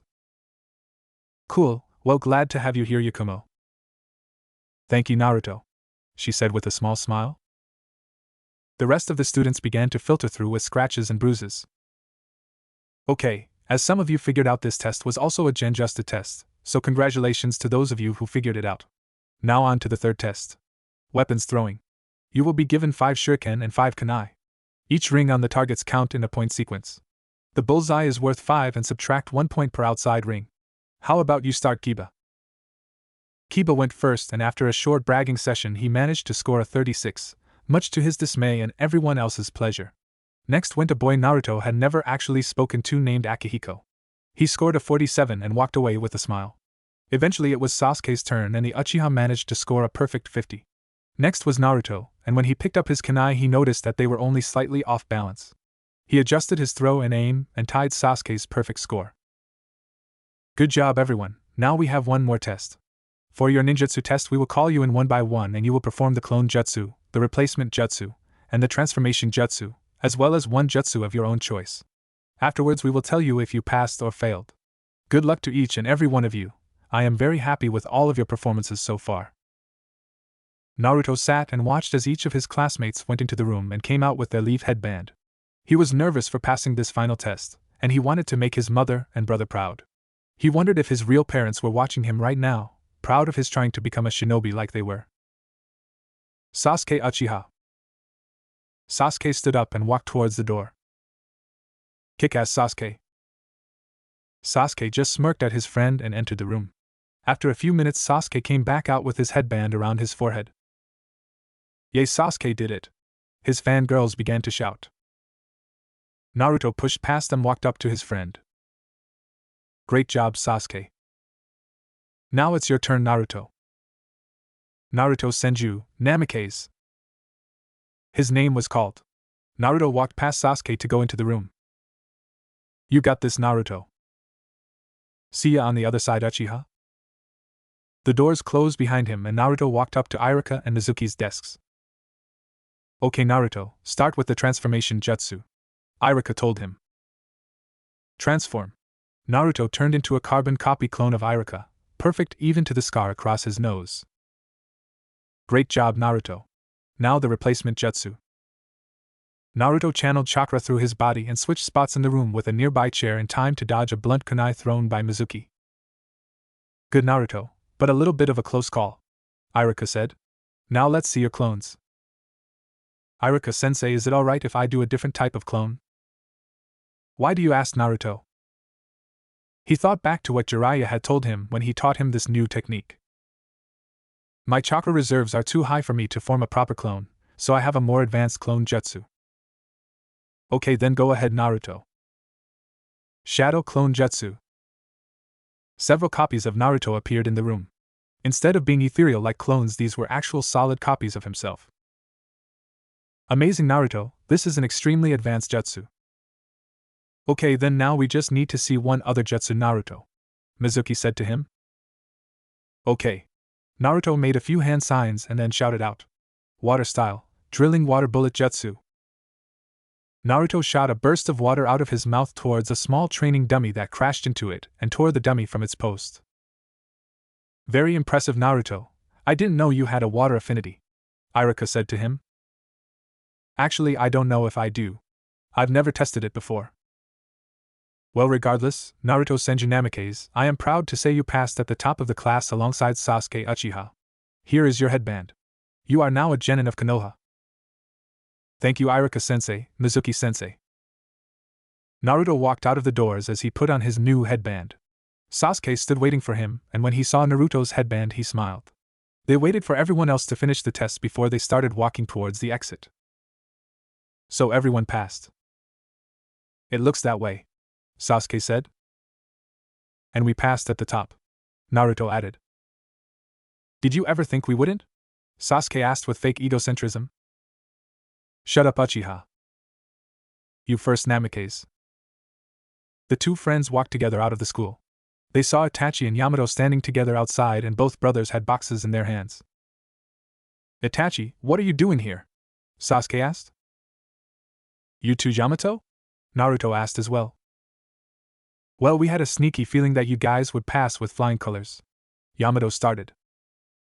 And we got word from Iruka that you two passed at the top with near-perfect scores, Itachi continued.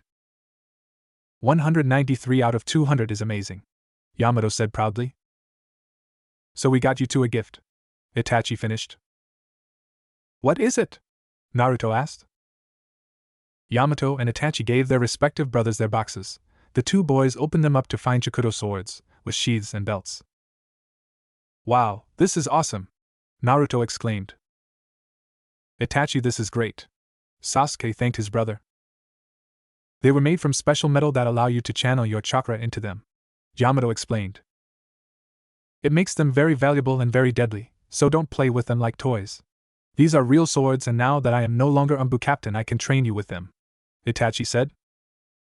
What do you mean, Itachi? Sasuke asked. I decided to step down from Umbu. I want a different challenge now, Itachi explained. And he made me the new captain, Yamato said to Naruto, who looked to his brother proudly. We had better get you two home so that our parents can congratulate you guys, Itachi said to Naruto and Sasuke. See ya, Sasuke. Later, Naruto. And the two genin went their separate ways with the same thoughts on their mind. Who will be on my team? When he got back to his house, Naruto opened the front door and walked in alongside Yamato. Tsunade and Shizen were waiting for the two of them to arrive, and Tsunade had a big smile on her face. When she saw him, Tsunade ran up and pulled Naruto into her arms. I am so proud of you, you know that. Mom, come on. It's not that big of a deal. You passed the Genin exams at the top of your class, tied with an Uchiha, and you don't think it's a big deal? Naruto, you passed with a better score than I did, she said to him. Really, I thought you were one of the top kunoichi in your class. I was, but my scores were still lower than yours. You definitely kicked Shizen's scores to the curb. I'm sitting right here, you know, Shizen said, rolling her eyes. Well, what about Yamato, Mom? He is gonna be the new Umbu captain of his squad. Tsunade looked over to Yamato with big eyes. She had no idea. Yamato, is that true? Yeah, but it isn't that big of a deal, he said, rubbing the back of his head. How do you figure? Well, I'm 19 right now. Kakashi Hatake, my former captain, became one when he was younger than me. And Itachi was a captain at 13. It isn't that great of an achievement compared to them. Yamato, don't sell yourself short. You are powerful, intelligent, and I know that you will be an amazing captain. Next time tell me. Sorry, Tsunade. Tsunade was slightly disappointed that Yamato still wouldn't call her mom. She knew that he had always been a little uncomfortable with it, but she had hoped he would let go, and he wasn't. At least he stopped referring to her as Lady Tsunade, though. Thinking back to the day she first adopted the two boys, Tsunade couldn't believe how much she had grown to care for both of them. Naruto was outgoing, intelligent, and wore his heart on his sleeve. Yamato, though, was far more reserved. He kept to himself most of the time, especially since the massacre. He was distant to everyone except Naruto and Itachi. But when she saw him, when he didn't think anyone watched, she saw a man filled with love for all things in nature. She felt that he was more at him in the trees than he was at the compound, and she knew that he was so much more than he let on. She only wished that he would show his true self, always. Well, Naruto, I have a few things for you now that you are a genin. And there are a couple other people here as well. Hiruzen and Jiraiya walked in alongside Kakashi. They all had smiles on their faces and they sat in the room next to the others. Congratulations, Naruto. I hope to see the will of fire burn brightly in you. Good job, kid. Your dad would have been so proud. Your mom too. I was impressed to hear about your scores, Naruto, top of the class. My sensei would have been so excited to hear that. Naruto was happy as he sat with all his loved ones and they talked about his future as a ninja of Konoha. He couldn't help but think about how things would have been if his parents had been alive, but he wouldn't have the family he had now if they were, so he was torn. He figured he would be happy with what he had, and he would keep his birth parents alive in his heart. Well, kid, we all have some things for you. I'll go first, Jiraiya said. Here go, Naruto. Jiraiya handed the blonde a scroll. Naruto opened it up and found a seal, so he put his chakra into it. In its place was a large set of sealing materials, and 3 large books on Fuinjutsu. There was also a small journal next to the other books. That paper is specialized chakra paper made to enhance the power of seals. The ink was made from empty Mayaboku, like the seals I placed on your wrists. It is extremely powerful ink, and once applied, the seal is permanent. Most people would use this for seal tattoos. Both of those materials are extremely valuable and hard to come by, so be careful with them. The books were actually a set that I managed to secure before they were destroyed. They were written by the Uzumaki clan, before they were wiped out. You will learn more from those than you ever would from me. Finally, that journal was written by your father, Minato Namikaze. It is all of his notes on seals that I could find. I would read the first book at least before messing with your dad's notes. Naruto stood up and ran to hug Jiraiya. Thank you, Uncle Jiraiya. This means a lot to me. I know, kid. Just don't go becoming a better seal master than me too quickly, it might hurt my pride. He laughed. My turn then, Naruto, Hiruzen stated as he pulled out a small box. These belong to your parents, and I think they would have wanted you to have them. Naruto opened the box and found 2 headbands inside, one with the leaf insignia and the other with a swirled insignia. The leaf headband was your father's, and the other is the last item your mother had of her parents. It was the headband of Yuzushin Ogakure. I thought that you would want them. Naruto tried not to cry as he held the headbands in his hands. He had something of theirs now, and he never wanted to be without them. He took his father's and tied it around his right arm, and tied his mother's around his left. There, now I have them by my side. Naruto hugged Hiruzen tightly. Thank you, Lord Hokage. Now, there is no need for these formalities, Naruto. I am simply showing you the respect you have always deserved from me. Thank you, Naruto. Kakashi stepped forward. This isn't much, but your father gave it to me when I was younger. He promised to always protect me when he did, so he pulled out a 3-pronged kunai and gave it to Naruto. I promise to protect you, Naruto, in remembrance of my sensei, Minato Namikaze. Thank you so much, Kakashi. Naruto was awestruck at the gifts he had been given today. It was truly an honor to him to have so many great loved ones. Yamato, thank you for the sword again. Sword? Tsunade asked, slightly worried. Yamato gave me a chakra conducting Chikuto. Naruto told her. Yamato, do you know how expensive those are? She asked, completely astonished. Well, I have been performing more missions lately, and I saved up for it. I think my brother is worth it, he said, smiling towards Naruto. Okay, my turn, Shizen said excitedly. It's not as flashy as everyone else's, but here you go. Naruto opened the box she handed him, and found a new pair of gloves. These had a metal plate on them with carved-in seals. The right hand holds a set of poisons that you can use with your weapons. The left holds the antidotes to them as well as other poisons I have come across. You can never be too careful, right? Thank you, sis. Shizen rolled her eyes at the nickname Naruto had given her several years ago. Tsunade was the final person left, so she pulled out 3 medium-sized boxes and handed them to Naruto. He opened the first box to find 2 sets of kunai, shuriken, and saban needles.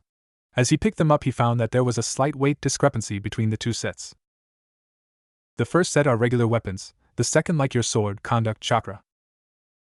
When he opened the second box, he pulled out several scrolls. He unsealed the first scroll and found an exact copy of his current outfit. All the scrolls contain the same clothes. These are more reinforced than your current attire. Better for ninja work. Naruto opened the third and final box to find a few books on human anatomy. All of them written by Tsunade. I am not sure if you are planning on continuing your medical training or not, but these will teach you skills and knowledge that will suit you well as a shinobi. You would do well to memorize them. Naruto couldn't help but pulling Tsunade into another hug. He was so ecstatic about everything at the moment, he could barely contain himself. He thought that he would explode. Thank you for everything, Mom. I can't fully show you how much I really appreciate it. And of course I'm going to continue my medical training. I might not be amazing at it, but I want to learn as much as I can.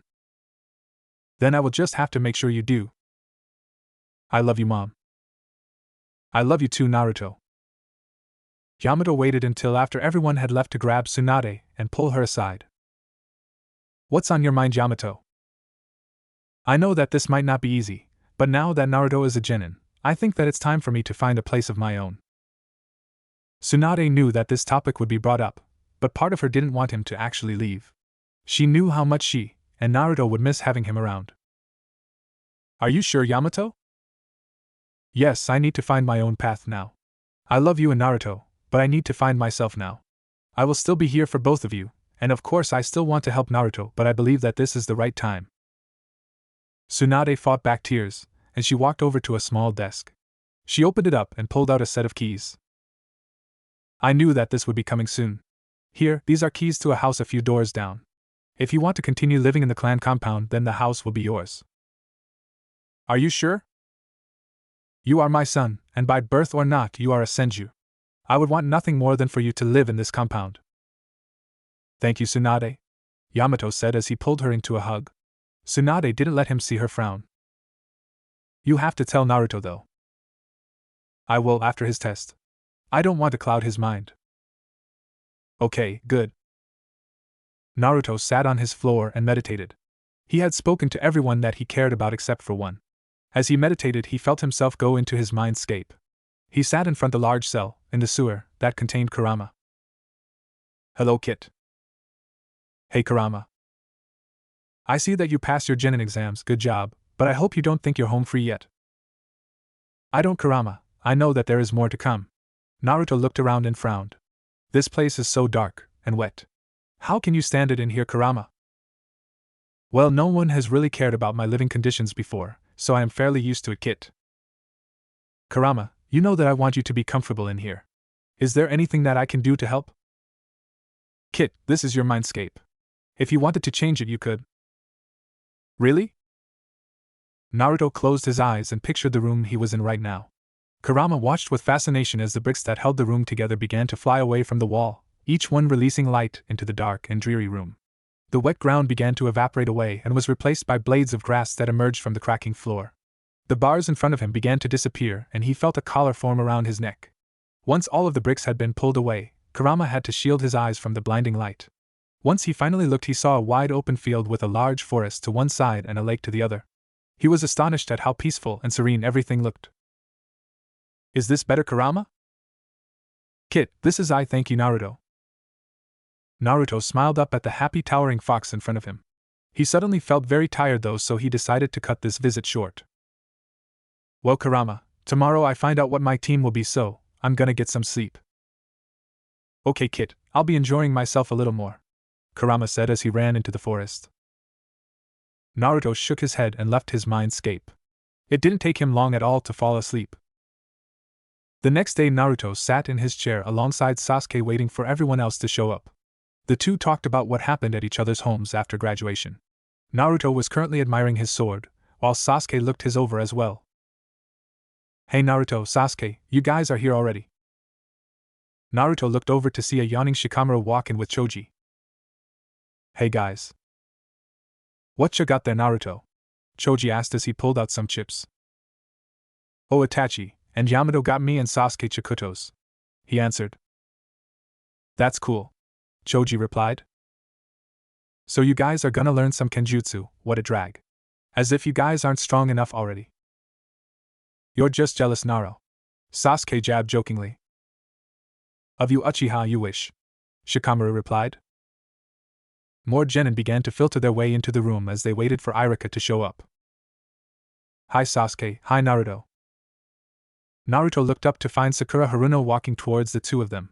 He was glad that she wasn't one of those annoying fangirls of his and Sasuke's, even more so knowing her skills in medical ninjutsu. He also noticed that her normally long hair had been cut. Hey Sakura, what's up? Did you cut your hair? Yeah, I figured that it would be easier to work and train without worrying about it getting tangled in things. Why do you have on 3 headbands, Naruto? Yeah, I was wondering that myself, Shikamaru added in. Well, this one belonged to my father Minato Namikaze, and the other to my mother Kushina Uzumaki. So why wear all 3? She asked. These ones so I have my parents with me, and this one is to show myself the rewards of all of my hard work. I earned this headband, so it is mine to wear. Shikamaru and Sakura nodded at the response in understanding. Sakura, I assume that you easily detected that Genjutsu, right? Sasuke asked the pink-haired girl. Yes Sasuke, why do you ask? I was just making sure. You always were the best of us at Genjutsu. I figured it wouldn't have tripped you up. Thanks Sasuke. Naruto looked at the clock and saw that they had roughly 5 minutes before Iruka would be there. The door opened again and Naruto watched as the black-haired Akihiko walked in. He had never really spoken to the guy, so he figured he might as well say hello. Akihiko wore dark brown shinobi pants with a white shirt and a dark red jacket over top. Hey, Akihiko, right? Yes, Akihiko Minori. Why do you ask? I just figured I would say hi and congratulate you on passing. Thanks, but it was unnecessary. You are of the elite shinobi families, and I of the civilian peasantry. It is beneath you to associate yourself with me. What are you talking about? It is simple. You're the son of the Honorable 4th Hokage, hero of the village, and adopted son of Tsunade Senju, medical expert from a clan considered almost royalty in this village. I come from a lower-rate family, and you consorting with me would look bad upon you. I don't care about those things, Akihiko. You have never spoken to me before, why would you start now? He said simply. Naruto didn't know how to respond, and before he could, Iruka walked into the room. Okay, everyone please take your seats.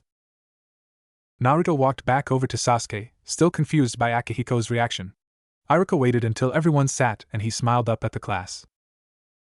I would like to start by saying how proud I am of each and every one of you. You have surpassed my expectations, and I would like to wish you luck as you join the ninja world. I ask that you all continue to look underneath and follow the will of fire. The will of fire is what makes our village so strong, and as long as you all continue to work together, you can overcome any obstacle in your way. Everyone silently sat and took in Iruka's words, showing their teacher their respect. I will now read off the team rosters. Your Jonin-sensei will be by shortly to meet with you. Squad 1. Naruto listened as each team of 3 was called. He wondered who would be on his squad, but as long as Sasuke was one of them, he would be happy. Squad 6 will be Hinata Hyuga, Kiba Inuzuka, and Sai. Hinata looked over to Kiba, who smiled back at her and gave her a thumbs up, and Sai, who kept his face neutral to the situation. Squad 7 will be Naruto Senju Namikaze, Sasuke Uchiha, and Yakumo Kurama. Naruto looked over to Sasuke and the two friends smiled at each other. He remembered the brown-haired girl he met the previous day and looked over to her. She had a slight smile on her face, but mostly she just looked nervous. Sasuke scoffed at the fangirls who all groaned from the reveal of Sasuke's team. Squad 8 will be Sakura Haruno, Shino Aburame, and Akihiko Minori. Sakura looked around for her teammates, and saw Shino silently looking forward, and she thought she saw a bug flying around his head. Akihiko simply nodded at the assigned team, and readied himself for the life of a shinobi. Squad 10 will be Shikamaru Nara, Choji Akimichi, and Ino Yamanaka. Shikamaru realized that they were basically copying the team formation of their parents, who had been fairly well known, so he guesses it was a tactical decision. Choji was happy with his team and continued munching on chips. Ino was slightly depressed at the realization that her teammates were the laziest kid in class and the one who never stopped eating, but since she knew of their strong clans she got over it quickly. I am proud of all of you. Continue to be the best shinobi you can be. Iruka bowed slightly before he left the room and the genin got into their respective teams. Squad 7, you're with me. Naruto, Sasuke and Yakumo looked to the door to see their new sensei.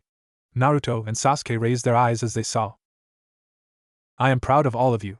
Continue to be the best shinobi you can be. Iruka bowed slightly before he left the room and the genin got into their respective teams. Squad 7, you're with me.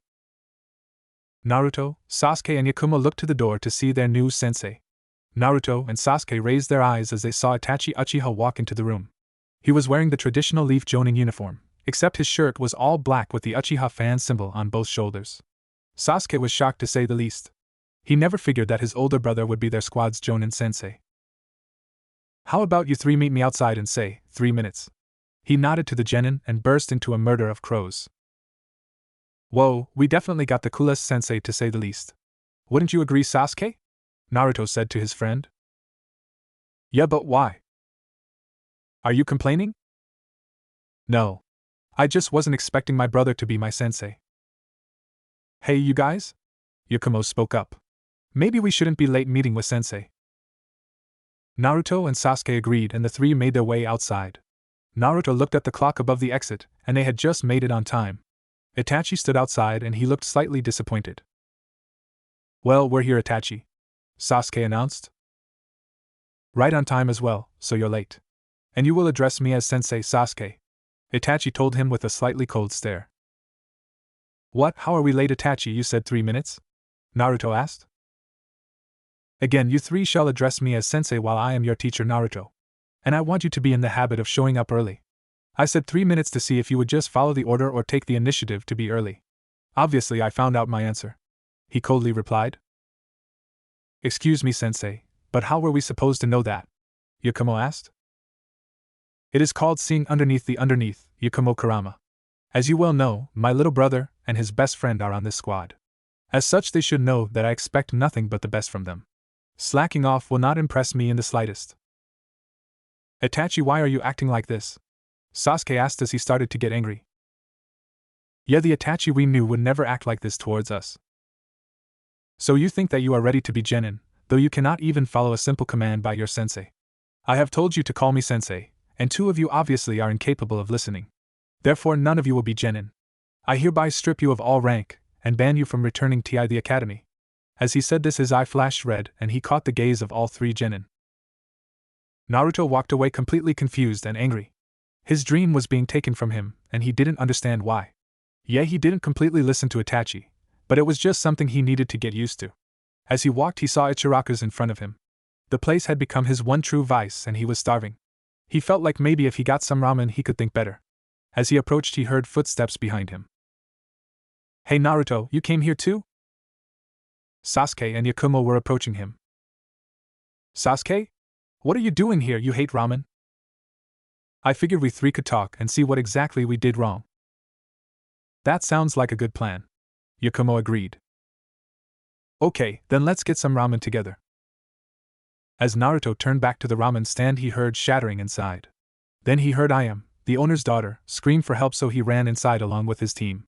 Ayam was being held with a kunai at her throat by a masked ninja with no headband. Then he heard a muffled noise behind him and he found Sasuke and Yakumo held by 2 more ninja. Finally, we have the 2 clan children we needed.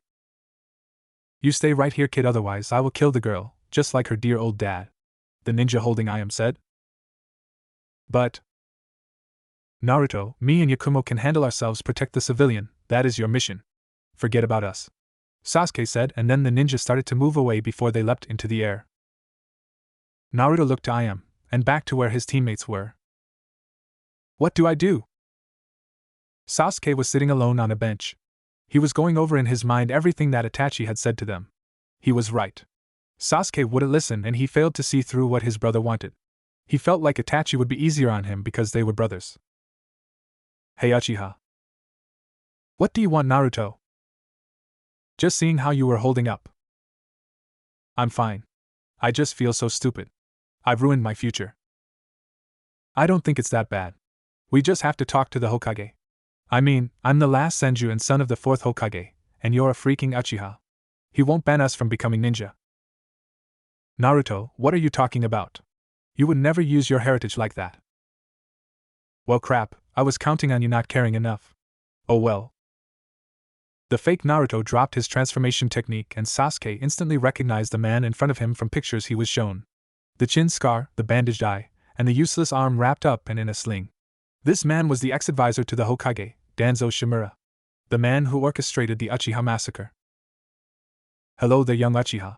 I know how much you must hate me, so I decided to give you this one chance. I will stand here and you can kill me or what I did to your clan. Sasuke looked slightly stunned by Danzo, but he smiled and pulled out a kunai knife. Oh, but I forgot to mention, if you kill me, he snapped his fingers and Naruto and Yakumo were dropped from the tree onto the ground.